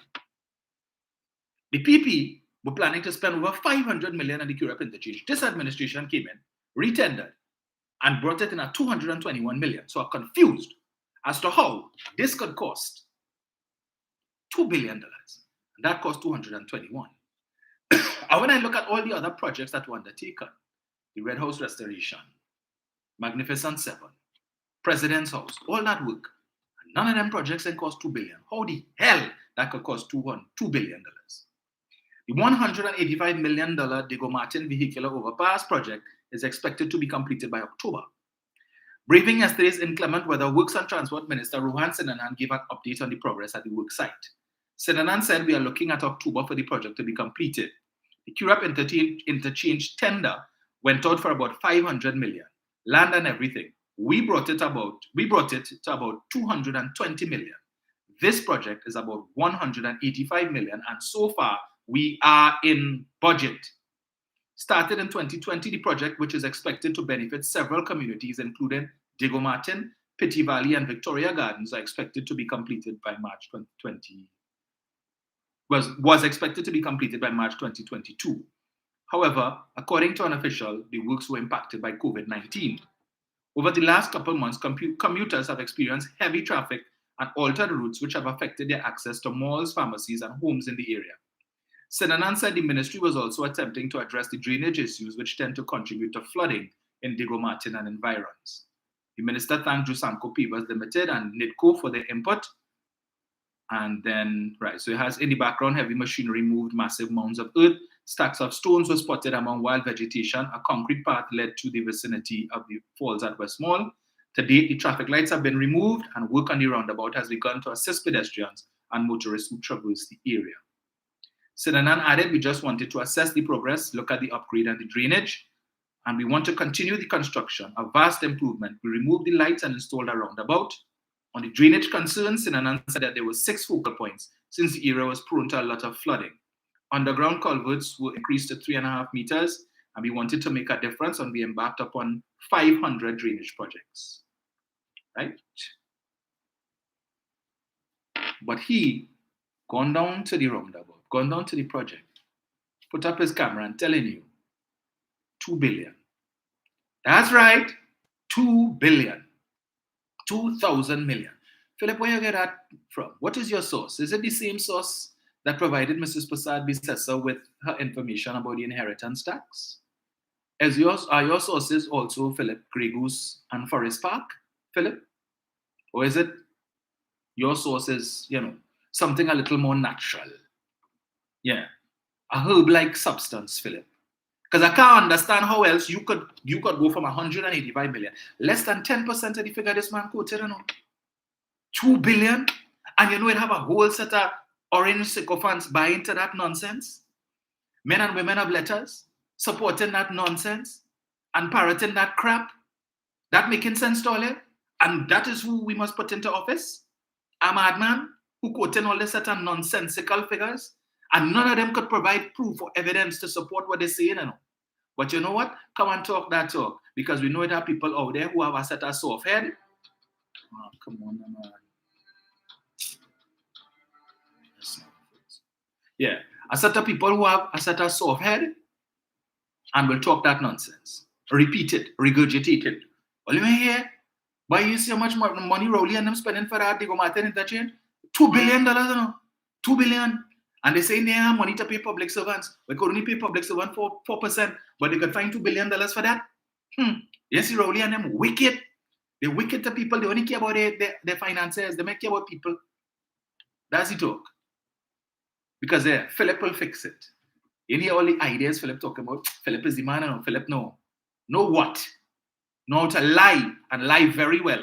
As I keep saying, if you're going to lie, if you're going to criticize the government, let it be from a standpoint of truth. Don't commit a blatant lie like that, and that even as according to Gary, a 10-year-old could realize is not true. But he has supporters. Pep, and Philip will fix it. Philip need to fix anyway. In the interest of time, let me just play this other one quickly. Where is it? Let me get this one here. Nope. Pull this up here. Quick. Right.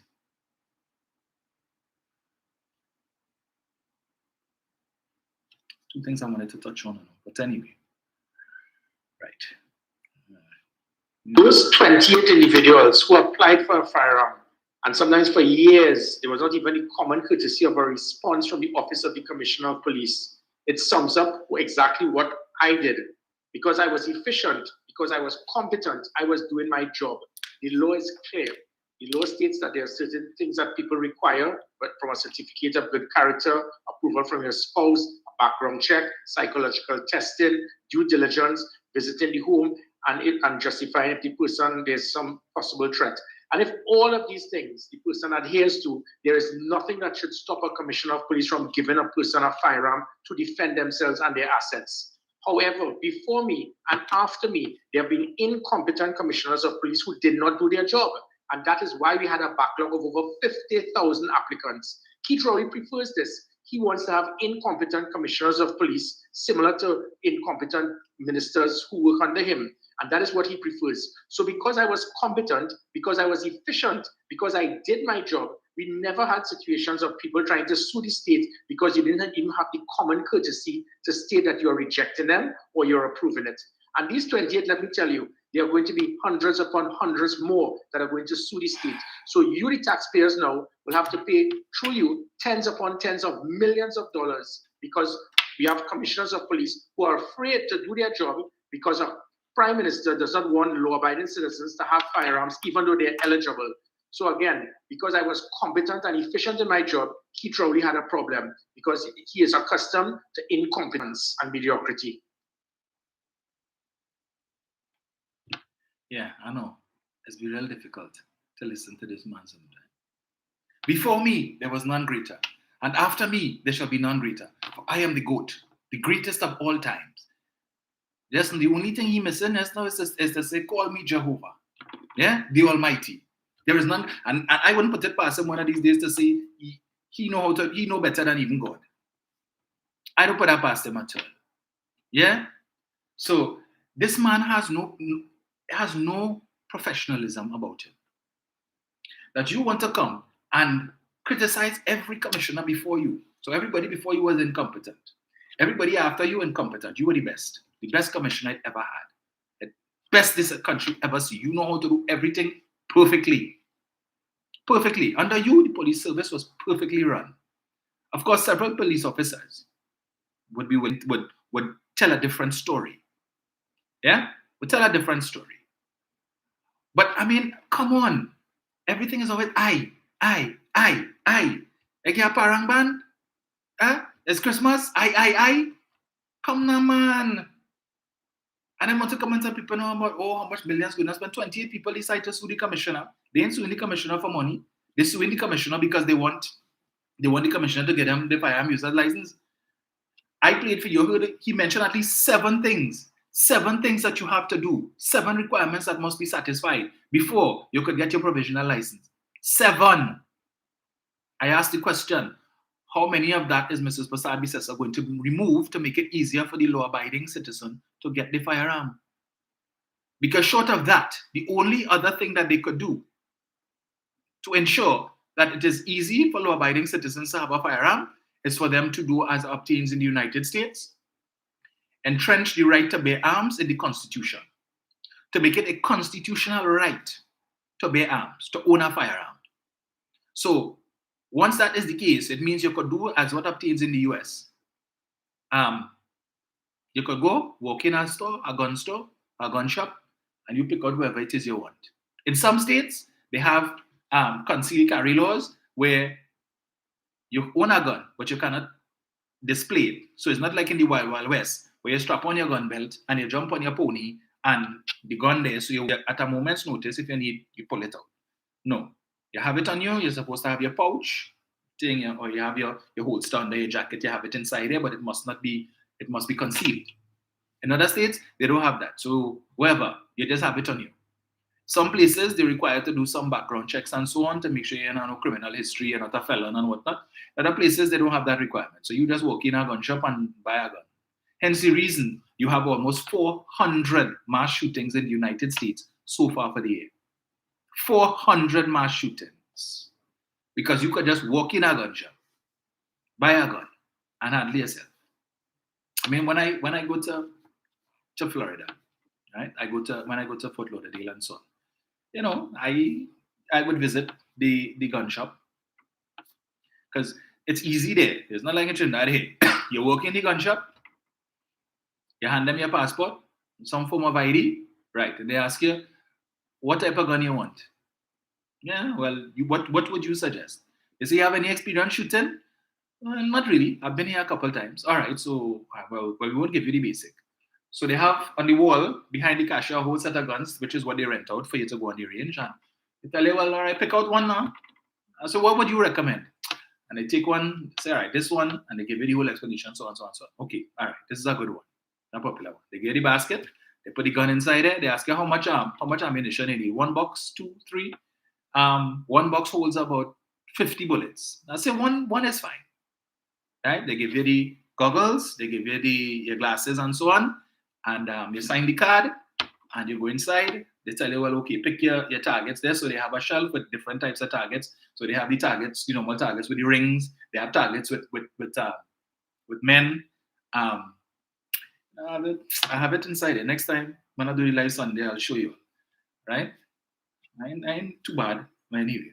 So they have different types of targets. So they have a target with Saddam Hussein. They have one with Osama bin Laden. Whatever it is that you want.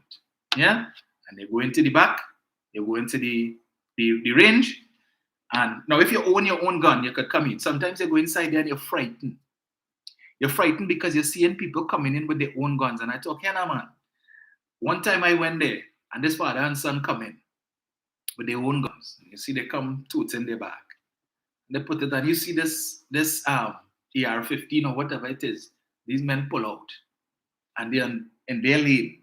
And when they start to fire that shot, you're rocking your heart, This thing is so loud and so potent. But 2-3 shots fired, they mash up the target, and they send in their target long range, and they have to look into and see that. So you're going to now when you see the kind of guns that some of these guys coming in with their own weapons, you're scared. You're scared, especially when it is that you go inside there and you're the only black man. They have about eight lanes, and you're the only black man inside, and the next 7 lanes is only white people. Yeah, so you're sweating and hope no accidental shooting inside there. You're uneasy. I just go and think, all right. I mean, I don't plan to buy no gun, but it's just something a pastime. You go target. Yeah, I'm gonna try my hand at something now, because back home it ain't that easy. But yeah, you go inside there. Sometimes you're waiting in the line, and when you realize and you're watching around, it seems like I'm the only melanated person inside here. I think I will come back another time. Not today. Yeah, just in case now. Just in case.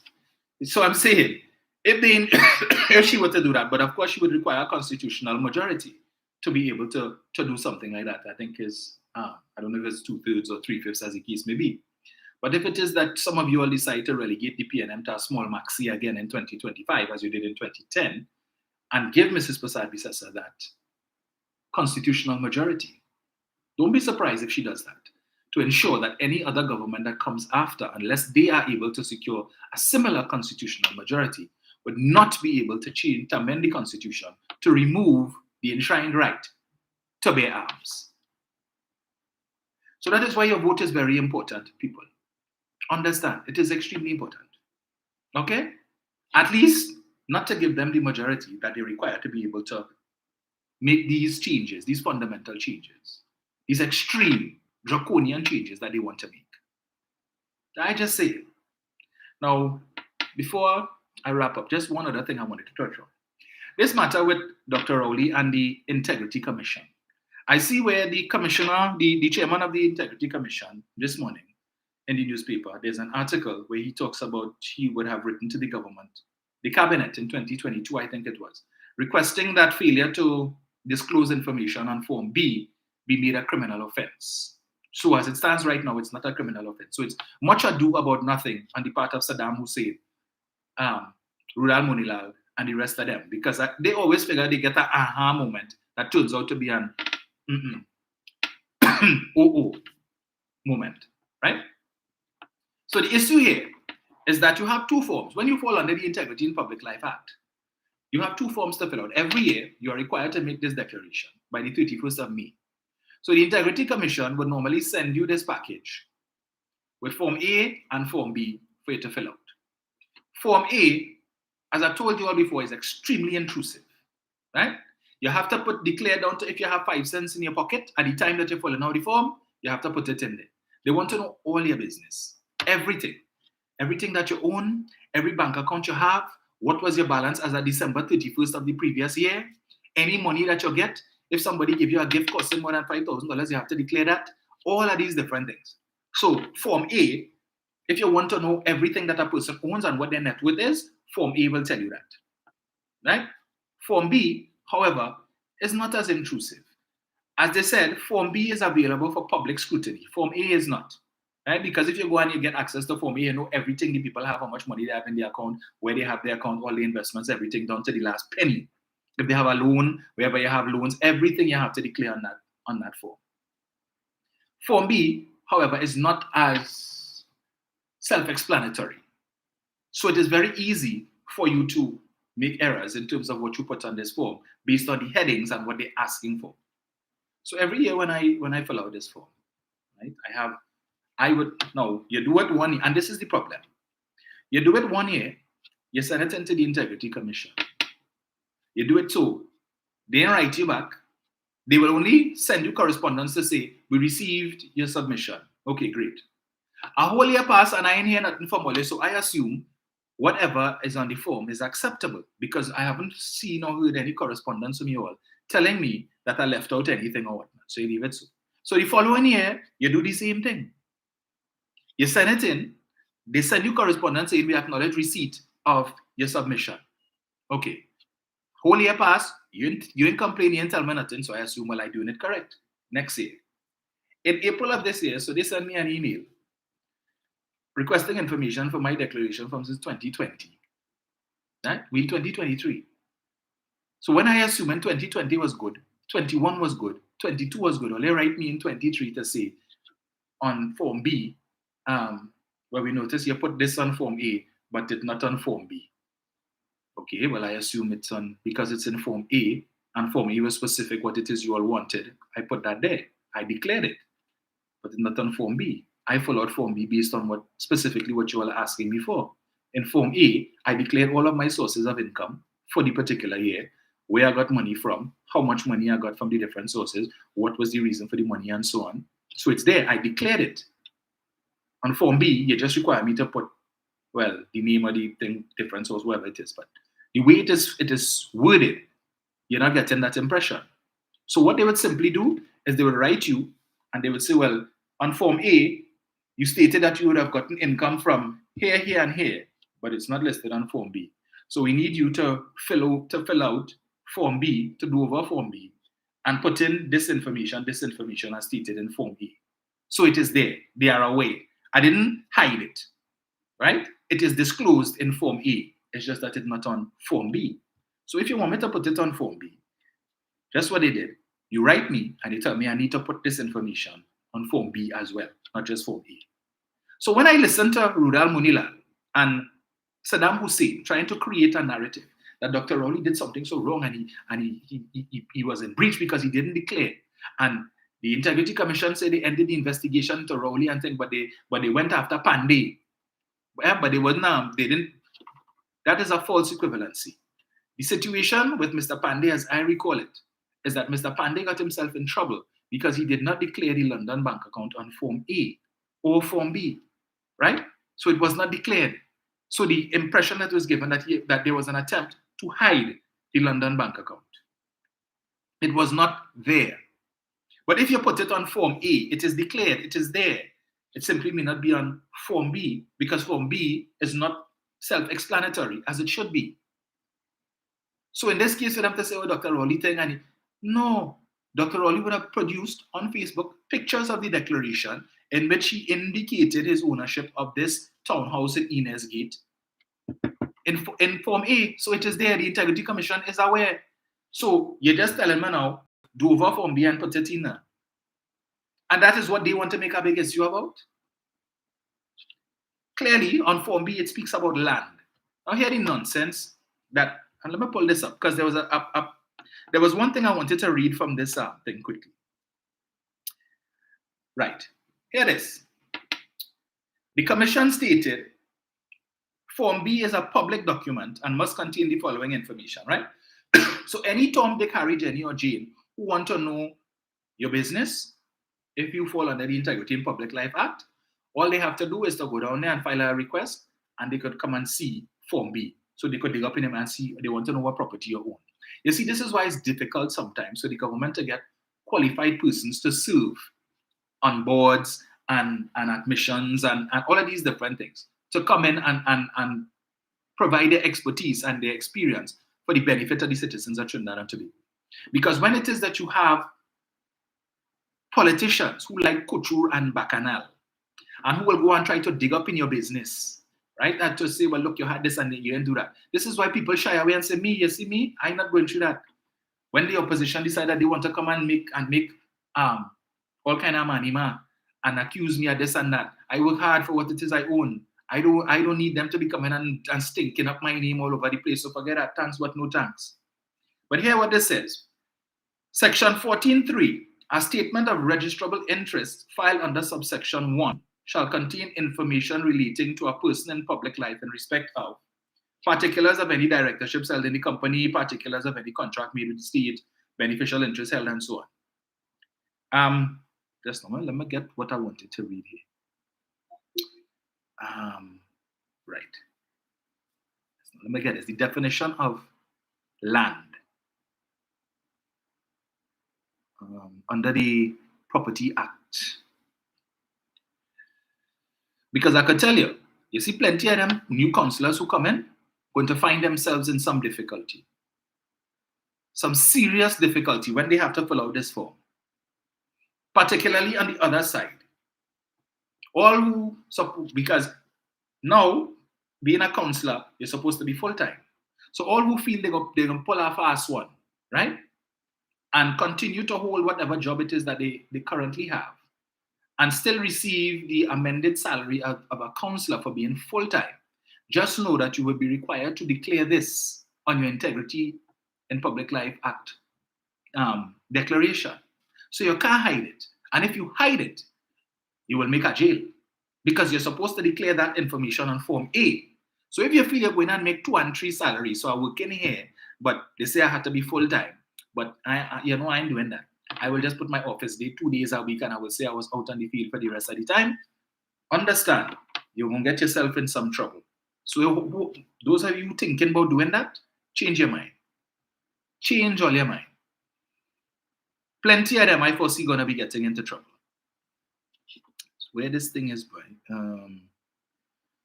Right, no referral to the... Right, this is what I wanted to get. The Commission stated it has assumed the position consistent with Section 2 of the Conveyancing and Law of Property Act. Here the definition of land, right?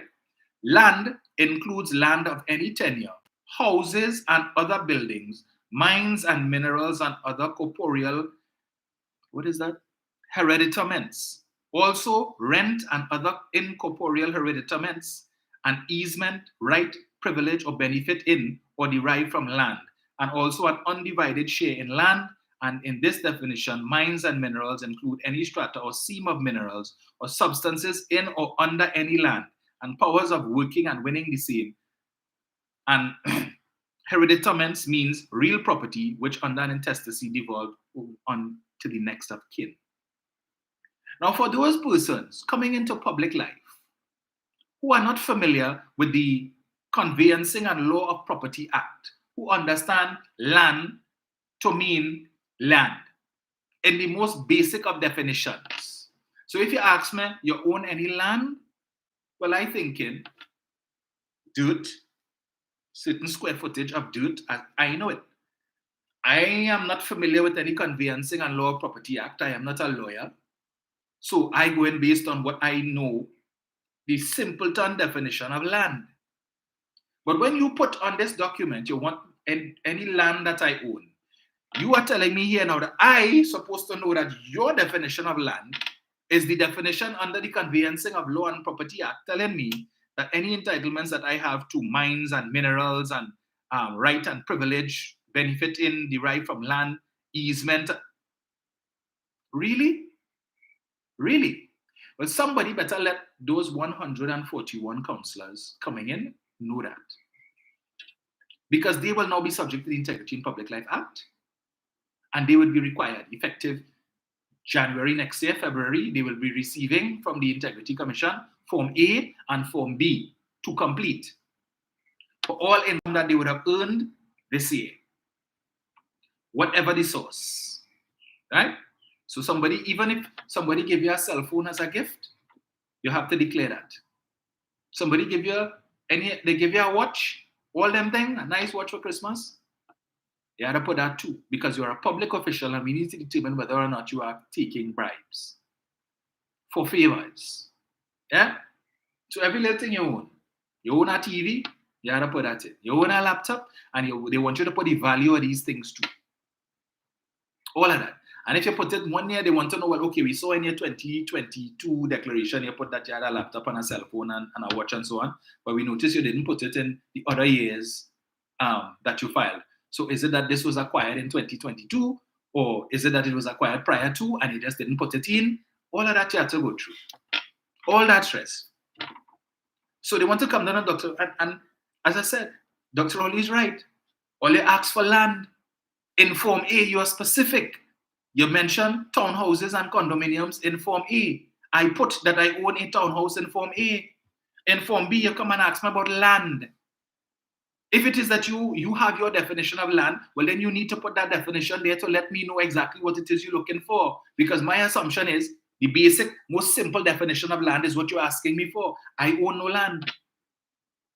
Or if I do own land, I will put, this is what I own. Land. You never say land, but building on it. So if it is I own a piece of land up in the country, and I haven't decided yet what I'm going to do with it, right? But to leave some evidence of occupation, I decide to build a latrine on it. You want me to put on Form B that I have a piece of land up in my arrow with one outhouse? You want me to put that? Then define that. Tell me any structure on the land, put it. The form does not say that. And I am certain that you have a lot of other public officials who find themselves in the very same situation. Plenty of them, inclusive of persons from the opposition side. But you know what? We're going to make it an issue because it's Rowley, and we need to pin Rowley on something, because after 8 years, there has been no major corruption scandal under this administration. As opposed to what obtained between 2010 to 2015, where every Monday morning is a different scandal with some government minister get caught up in some wrong stand-up. For the last 8 years, we have not had that. They're going to talk about Daryl Smith and the 150,000. They will talk about Shamfa Kojo and the Roman bill. You see, they talk about that all the time. Ask them for anything else. We had to go back to O'Halloran and Privat 50 years ago. Every bloody time. Give us something of recent vintage. Eric Williams is deceased. This is not a competition between Eric Williams and Kamla Persad-Bissessar. We are assessing Kamla Persad-Bissessar's leadership and Keith Rowley. We're not going back to 1970 and 1980. We're not going back there. All those players are long dead. Long dead. They are no longer a part of the politics of Trinidad and Tobago and present no threat. It's no chance of them coming back. No chance of them coming back unless Kamla decide to perform an act of political necromancy and some voodoo, as I saw Rodney Charles saying, advising people to go down to Moruga and perform Obia, or go to Lekoto and see if you could perform some kind of Obia to get rid of Dr. Rowley, and they will do whatever it is they need to do. Yeah, this is some senior seasoned politician telling people go down Moruga and see if you could work some Obia to get rid of Dr. Rowley. And these are the people you're telling you, put them back into office. Put them back in office. So we're going from the inane to the ridiculous. If it's not light them up and empty the clip, go and perform some Obia. And so I make a point that the hypocrisy on the part of certain members of the opposition, check all yourself, because I'm sure there are many members within your ranks who find themselves in the very same position, whose assumption or whose definition of land is the same as what Dr. Rowley would have determined, as per the form. Right? If it is you want me to declare something about minerals and land include tenure, houses, other buildings, mines and minerals and all of these different things, well, then you need to provide an additional form, an addendum to Form A and Form B with definitions of the different things. So I know, well, this is what you're looking for. Don't leave it to me to assume, because as I said, you have a lot of people subject to the Integrity in Public Life Act who are not lawyers, who have never read the Conveyancing and Law of Property Act and don't know the definition of land in that act. And we don't know, furthermore, that that is the definition that you are using. So instead of making me fill out things that you may not want, I will go based on my basic understanding of what land is, and I will fill out the form to suit. And if it is that you find that, okay, you see something in Form A that you think should be on Form B, and I didn't put it in, it should tell you something. So you write to me and you tell me, well, I put this in Form A, but I didn't put it in Form B, so I need to amend Form B and put it in now. Nothing wrong with that. Dr. Roy didn't commit any crime. If he didn't put the townhouse on Form A, he would be in some problems. Then he would be in some problems, right? Like Mr. Pandey. Now, I want to make one other point before I open my line, which is this. I went on Douglas Politics last night because, of course, you know, the Douglas Aero missed a beat. So he had to do a live on that. Fine, it take long. So he do about three successive lives talking about that. Yeah?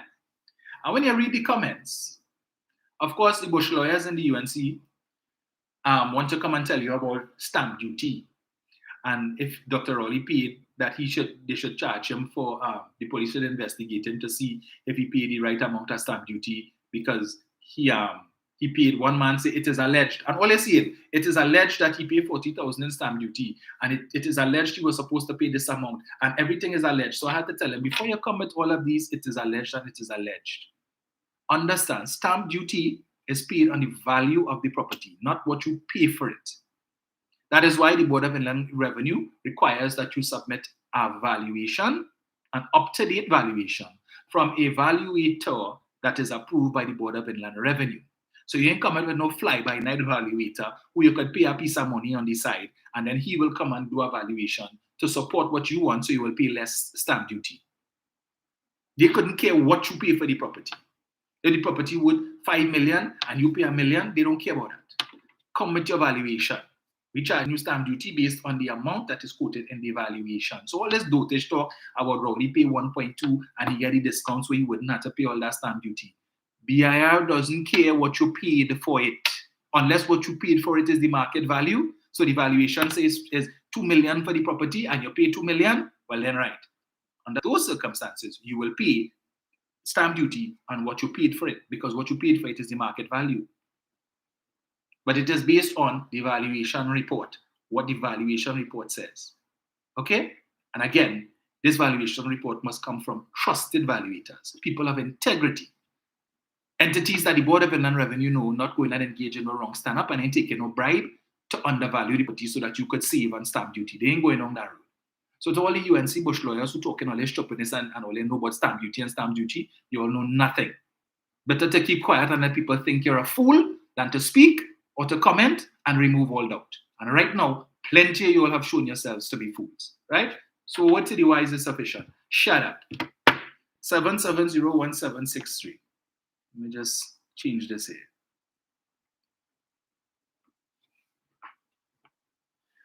So give me 1 second. Let me do this here quickly. 2, 1. Connect that. Oh Lord.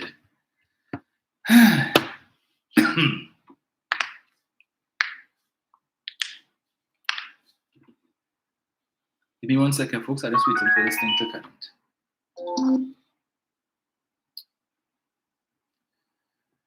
Leave it there. What country are you coming with this morning? Dominic? Yes, sir. What's going on? All is well. Have you getting cold or what? No, sir. I'm fine.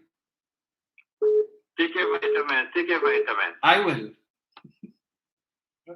Hey, Dominic? Yes, sir.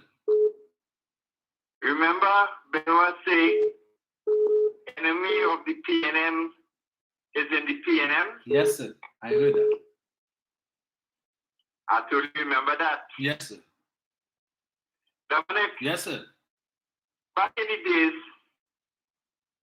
there was a local election or a by-election to take place. One of those. About a week or two before that election, Stuart Young jumped in the dance and say how there are people in the PNM who is trying to undermine Dr. Rowley. Let me say that again, because I was closing the fridge and then you want to say. So there are people in the PNM who is trying to undermine Dr. Rowley. Dominic, let me give you the sad part of this thing. Dr. Rowley came after Stuart Young, and Dr. Rowley said, now is no time for fighting on the executive. Now is no time for fighting on the executive after Stuart Young. Dominic, why is people on the executive trying to undermine Dr. Rowley and Stuart Young? Can anyone answer that for me? Dominic. Yes, sir. Enemy of the PNM is in the PNM. All right. I will leave it here. Thank you, sir. God. Jenny, morning. Hi, morning, Dominic. Morning. Hi, morning to all of you. Just let me just move on this something.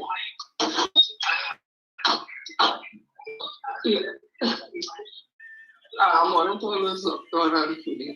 Dominic, tell you something. There are some people, their conversation, it doesn't enlighten. It doesn't empower. What it does is just, you listen to it and you just switch off or you just choose because sometimes it really is not relevant, yeah? Yes. Jack Warner would have said that while other political parties or government may have pockets of corruption, he spoke about the PNM, and you know the usual two names are called. And that tells you so much. Because if Jack Warner could only call Privat and O'Halloran, and every time they speak about PNM corruption, it is always Privat and O'Halloran. Yeah.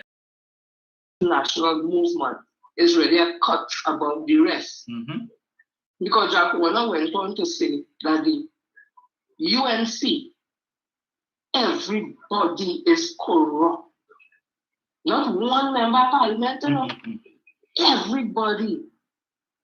Ministers, guys, from what you say, guys, what I do, there should be ministers, councillors, all the men, anytime they have a UNC on them, that part of the party, they corrupt. And that tells you something. So I guess people just hear it because everybody does hear. That's a physiological thing. You hear everything.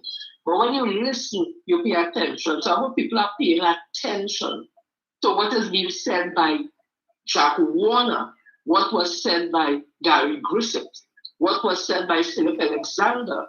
And when you make your choice, Monday, the 14th of August, that you go and vote resoundingly for a party that the only corruption they could talk about is two men who don't dare rotten, turn to bones, and they get back money from one day anyhow. So it tells you something. So there's no other choice than the People's National Movement. And when you hear Dr. Rowley explain local government reform, when you hear yourself and others, Ms. Davy and others will speak about local government reform and explain it, it is really exciting times, as I heard a man say yesterday. I mean, what night it was in the Sandy Grande conversation with the Prime Minister. It is indeed exciting times for the corporation, the businesses, the councillors, parliament, and everybody involved to build stronger communities. Dr. Rowley did say he will take us on with society, and I have always said he's a transformational leader, and I've said that a doctor took us to independence and republicanism, and we have another doctor is going to take us to a new era, technology, and a new society.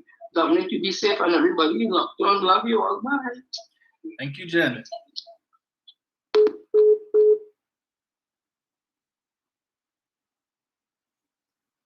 Seven 1763.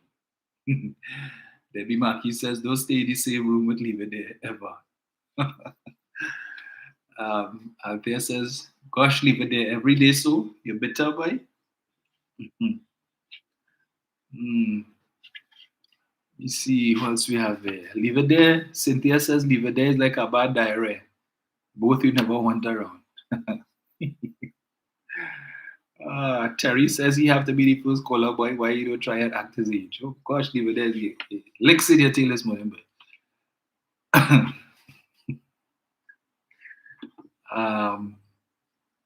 see here. What else we have there? Look, see anything. Brian, morning. Good morning, Dominic. Morning, sir. Morning to your listeners and callers. Dominic? Yes, sir. Have you ever tasted castor oil? Not that I recall. Well, you need to. I feel you need a purge. Because there are some people who just won't relent. It is sad. You know, to purge these people, you know, because they have nothing positive to say about the Honorable Prime Minister and the government. Yes. It can't be the same monolithic type thinking every single time. You understand? It's really, really sad and disappointing that there is nothing new. Yes. Or nothing of empirical evidence that they can provide. They attack this man unrelentless. I mean, it is relentless. I mean, don't the man watch that this man should not, even the watch was worth 2.8 million. He should not have, he has no right to have that. I mean, what next time, say, Honorable Prime Minister, pull on your pants because they may want to see what type of job shorts you have. And if it's a heels, well, you're in trouble. Yeah. Because it's expensive. You understand? I mean, they're watching the man, hand, they're watching his shoe, watching what he have on. They want to know I watching Ronald Munilal, and because he loved that. Look at this. And always something wrong. And people must get involved and Pamela Posabi says, she called the chairman of the Integrity Commission name, you know. You know what she called? The deputy chairman. Why? Ask yourself that question why last night he couldn't call the chairman of the Integrity Commission name. But he's questioning the deputy chairman. I wonder why. I wonder too. I wonder why you would call the deputy chairman name and not the chairman of the Integrity Commission. But this is what it is. You see, people have to, according to Jenny, you mustn't only hear, you have to listen. And you will get the message, the subliminal messages that they keep sending out to people like you and I. And I believe by extension, the people on their side, the yellow, that there's something wrong with certain people in this country. Regardless of who is on the same team. Yes. Or on that commission as pussy. But this is what we have to live with. And that is why Monday is so important. That is why Monday is so important. This Honorable Prime Minister must not own anything. Imagine you going and you take a Honorable Prime Minister must not own anything. Imagine you going and you take freedom of you taking up information. And as you rightly said, some of them you don't understand what it is they're reading. So they come and they sit down and they plot and they plan and they, I mean, if it is you want to go to, there are people now to remove the Honorable Prime Minister from office. That is where you're going. You're so desperate. And now they come now to block you. They come to block you, not for you. Okay, a little 10 days. They come to block that too. You mustn't get a little sweat. Yes. They come to block you a little 10 days to get in. I mean, come on. They're so desperate, Dominic. That is the level of desperation that they reach. Hey, let me spend some of that money with thief to block Dominic Romain. You so important, Dominic, but the next time I see you, I will not bow, you know. I will not Jennifer. Come on. You have to be really important for them to go to that extent to block you by. You're so important. But the movie won't make you go somewhere for the following you. Yes. Like two little buck on the book behind you. I mean, Congrats, Dominic. I hope you get paid for it, because you worth something. You worth a lot more than you think, or maybe what I think. So congrats. But don't worry, we will listen to you on Friday night. And if you get a chance, come on. If you want to come on Saturday too. Don't waste time. Right? So them all three, they should block it Friday, Saturday, Sunday. Because that is how they are. Yes. They are running scared. They say we scared. We're not scared to lose. We're accustomed. We'll just go away and reboot and come again. But they are scared. They are frightened. It's frightened for our local government here, Dominic. You think your life can get any worse for 2025, Dominic? No. My God. Anyway, all the best to you, my friend. I will listen to you on Friday evening. Thank you, sir. And hear what you have to say. All the best. All right. Thank you.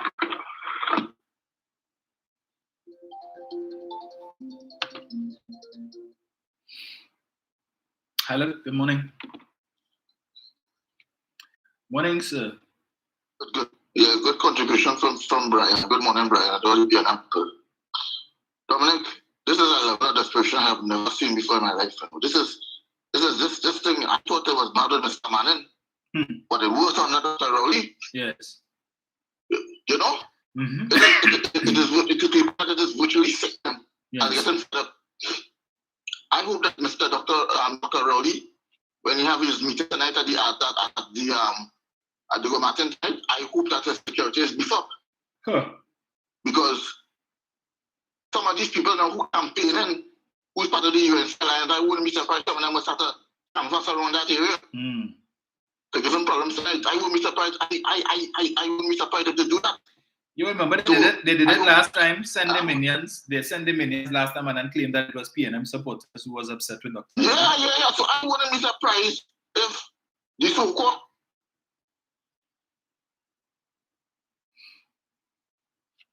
and interrupt the program tonight. No. Yes, sir. Yes.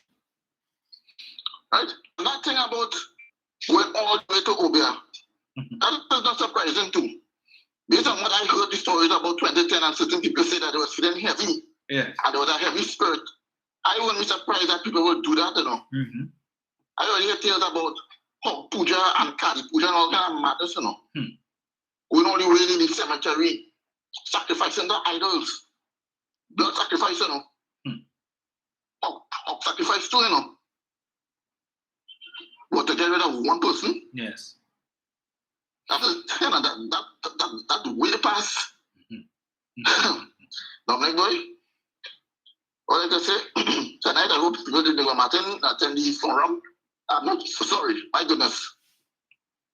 The meeting, the conversation with the Prime Minister. Yes. Look what happening, and listen to sane and reasonable discussion about local government reform. Them other two of them, I don't know what is this thing. Some people feel that with this local government election, they feel that Dr. Rowley, if they knew successful, Dr. Rowley will get up one morning and say, let's go and stop election. I mean, maybe that is what they want him to do.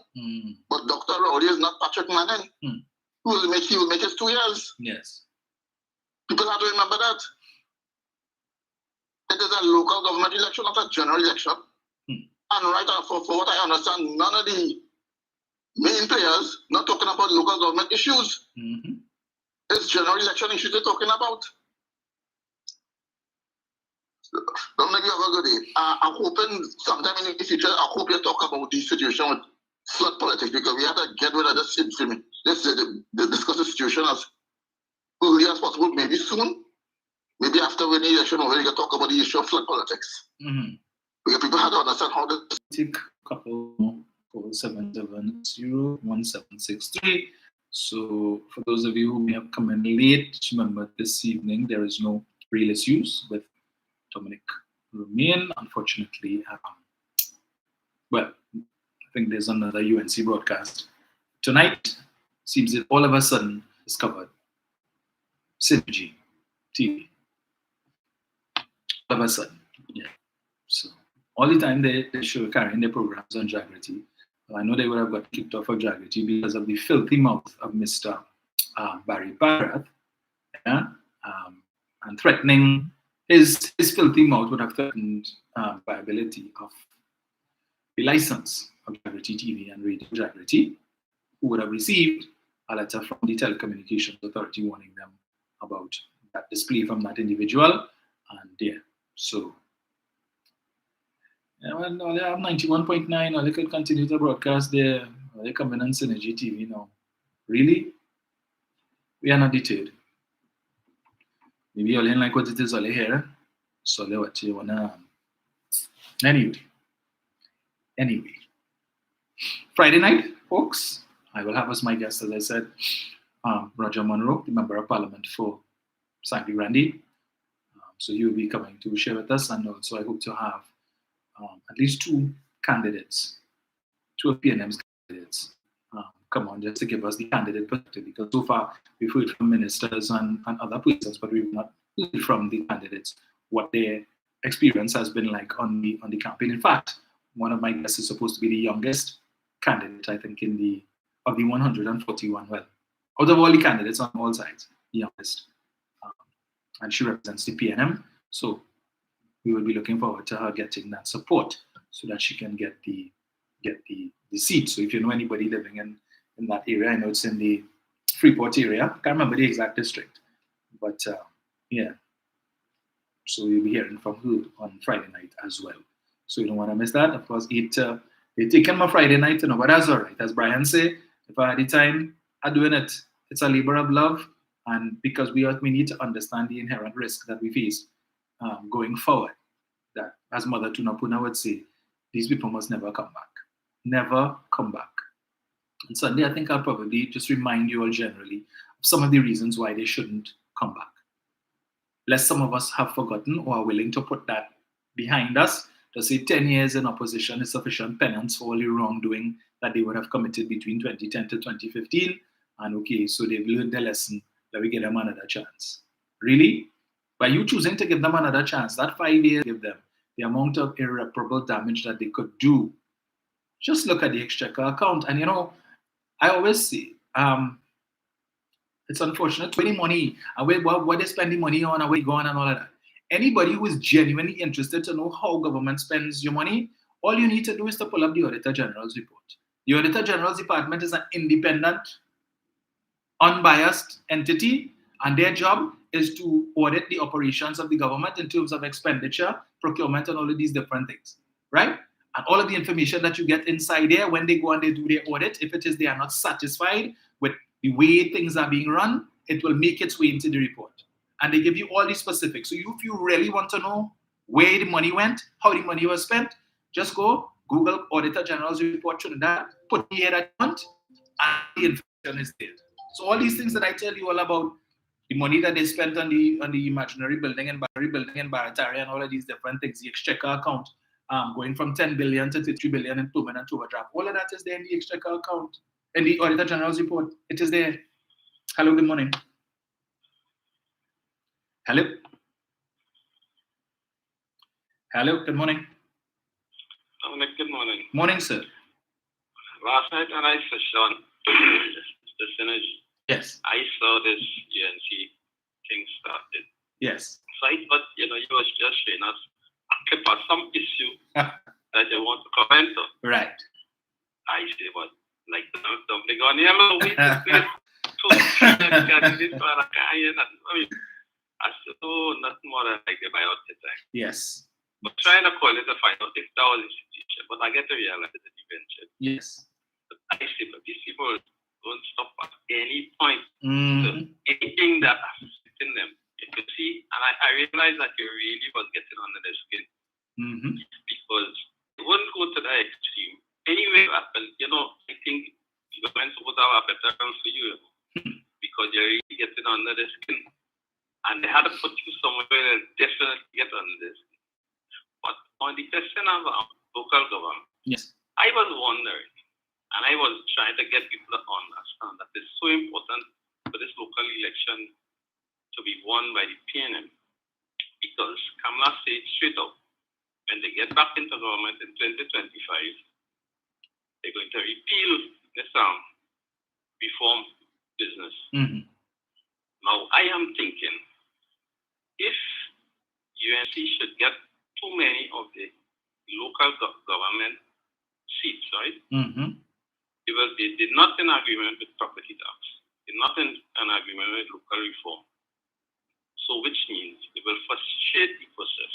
Yes. Deliberately so. Mm-hmm. So they would not collect any property tax.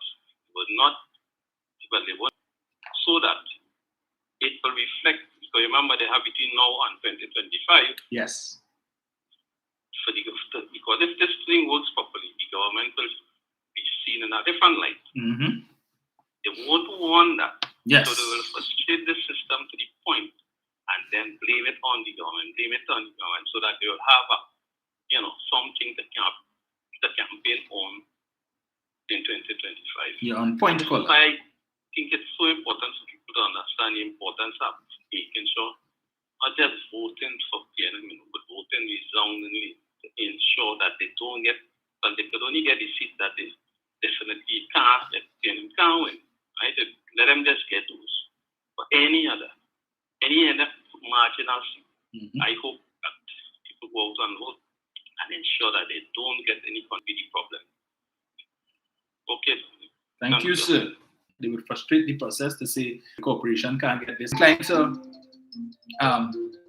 extend the life of the corporations by 1 year so that they could roll out all the necessary infrastructure. So when the new councils come in, everything is prepared for them to do what it is that they have to do to improve the service that they offer. But when they come in after August 14 and there are still certain things that are not in place, and they're saying, well, we can't do this and we can't do that because this not in place and that not in place. Whose fault is that? Is the UNC took the government to the court all the way to the Privy Council to say, tell the government, call the election, so that when the legislation is proclaimed, all of the things that are required are not yet in place. Don't blame the government, blame the UNC. Hello, good morning. Manik, when I speak, I don't be speaking on behalf of the UNC, or advocating for the UNC, But Dr. Rowley stood up on a platform and told PNM supporters how he don't copycat. Dominic, he don't copycat. And do certain things similar to Kamala, if not the same, Dominic. And that is making sense to me. Dominic. Yes. Next time we speak, I'll give you a slight synopsis. All right. I will leave it there for now. All right, we will with it. Oh, Lord, Father. Juanita says, oh, God, well, give him a watch. David says, why this guy don't go and sleep? Oh, gosh, leave it there. I don't know what to say with you there. Leave it there, Esther President, 91.9 on a Tuesday and a Tuesday. Shelly says his selection come back. All you're too big, kid. All you're that nice. Yes, Denise. Denise says the UNC could do what they want, but God is in control. Yes. You see here. What do we have here? So true. Ameline says, what do they want to go back there for? Haven't they done enough to destroy this country? Can't wait for Monday. Never again, neither local nor general. Indeed. Hello, good morning. Hi, but I can't call as before because where I'm right now is a country. Understood. Right, that's why I think. But nevertheless, I was there for a vehicle there. They good program as usual. Mm-hmm. You know what I mean? And then the people just point it away. Go out there. Do what to do. Do it their duty. Because these people, the next 4 days coming, it's going to be real desperation at play. Come on your face, they're coming operation at play. Come on your face, they're coming. Because last night, I had a challenge from that side in my area. You know me? Yes. You know me, Mr. Roman, you know I stop.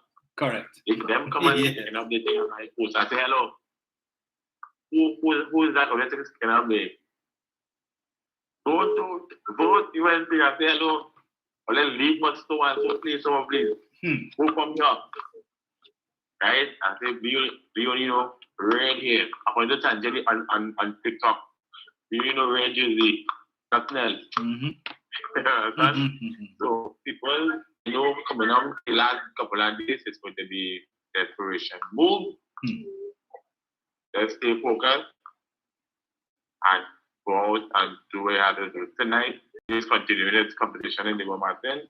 You all tune in and hear what he has to say on reform on Saturday.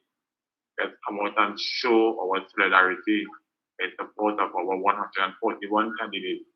And let's put it home on the night of Monday the 14th. And we chat with you. Hello, listen up.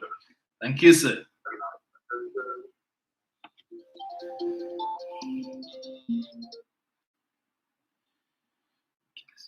Hello, good morning. Hello. Yes, sir. Encourage people to go out and vote on Monday. And for those individuals who want to take the advice of a clown like what Charles advising people to practice necromancy and to go down all these deep south areas, Moruga, to perform Ubia or whatever the hell they call it. Yes. It comes at a cost. Rodney Charles is encouraging people, particularly young people, to perform necromancy, black magic. It comes with a price, encouraging people, particularly young people, to perform necromancy, black magic. Positive person that say necromancy or black magic that they only performing or they want to go quite down so to perform, it is going to hit back at you, you know. I hope people know what they are getting involved in.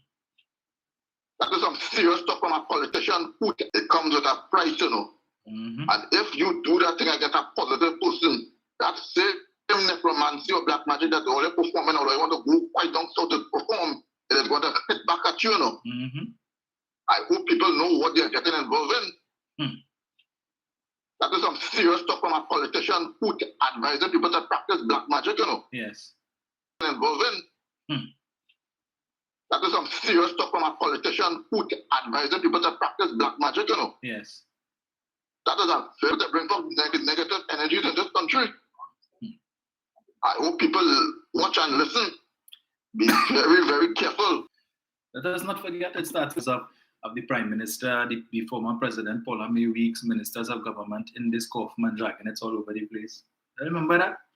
And then we wonder why it is we have so much bloodshed taking place in the country. If we fail, it would be blood that would run in our streets. Never forget that line, and who it came from. If we fail, if we fail, blood will run in the streets. Understand? Because this government not giving contracts to the criminal element to hush them up as what obtained under life sport. Yeah? All of these different things, box train contracts that they gave out in W Mirror that resulted in over 70-something persons being murdered for box train contracts. So that's the same. Forget them. The kind of murders that was taking place, but yeah. What are we in for Jenny? Yeah, Dominic. Yes, ma'am. When you want to go in this social realm and you want to do evil, there's a price to pay. Because whoever or whatever you pray to and you ask for X, Y, Z, you have to pay for that. It's not free. Yes. And when you cannot pay, because sometimes the prices get too high, then everything does turn up, you know. So if Rodney Charles I'm talking about voting necromancy, I'm saying if you remember Parliament and you're talking at local, because all you must work in necromancy. And if you walk in this country and pull in coffee, you don't just get up a morning and say I'm going to black coffee and pull it. Yes. All those things that you're talking about blood and blood and blood. Is a reason why she's saying it, because them talking spiritual, inside talking spiritual thing with them. Me a big spiritual woman, but I know truth and no sense. Yes. Whatever them feeding that calling for blood ain't getting what you really want. And let me tell you something, it will start to turn on them to the desperation. You see them, sometimes they get on it. It's because they realize what they were supposed to give, they ain't getting it. And they can't give it. And it's time to hyper.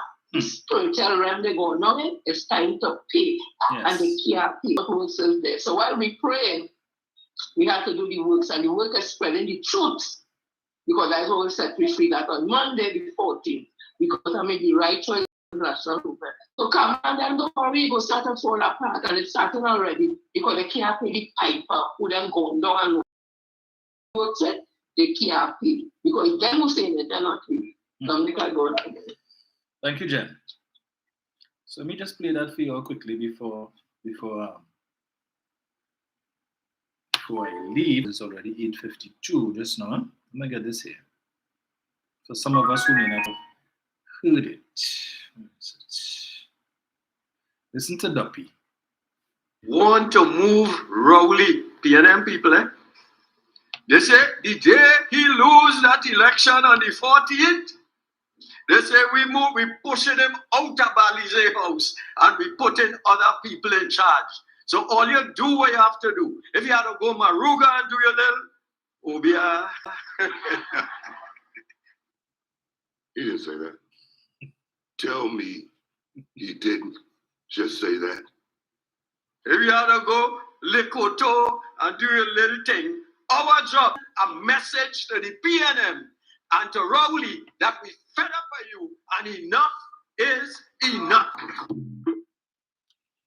Yeah, that's Rodney. So if you had to go Maruga and do your little Obia, or if you had to go Likoto and do your little thing, yeah, just to get rid of Rowley. And all the handworks, you know, if you had to go, yeah, Mother Connox and Papa Niza, yeah, I wonder, right?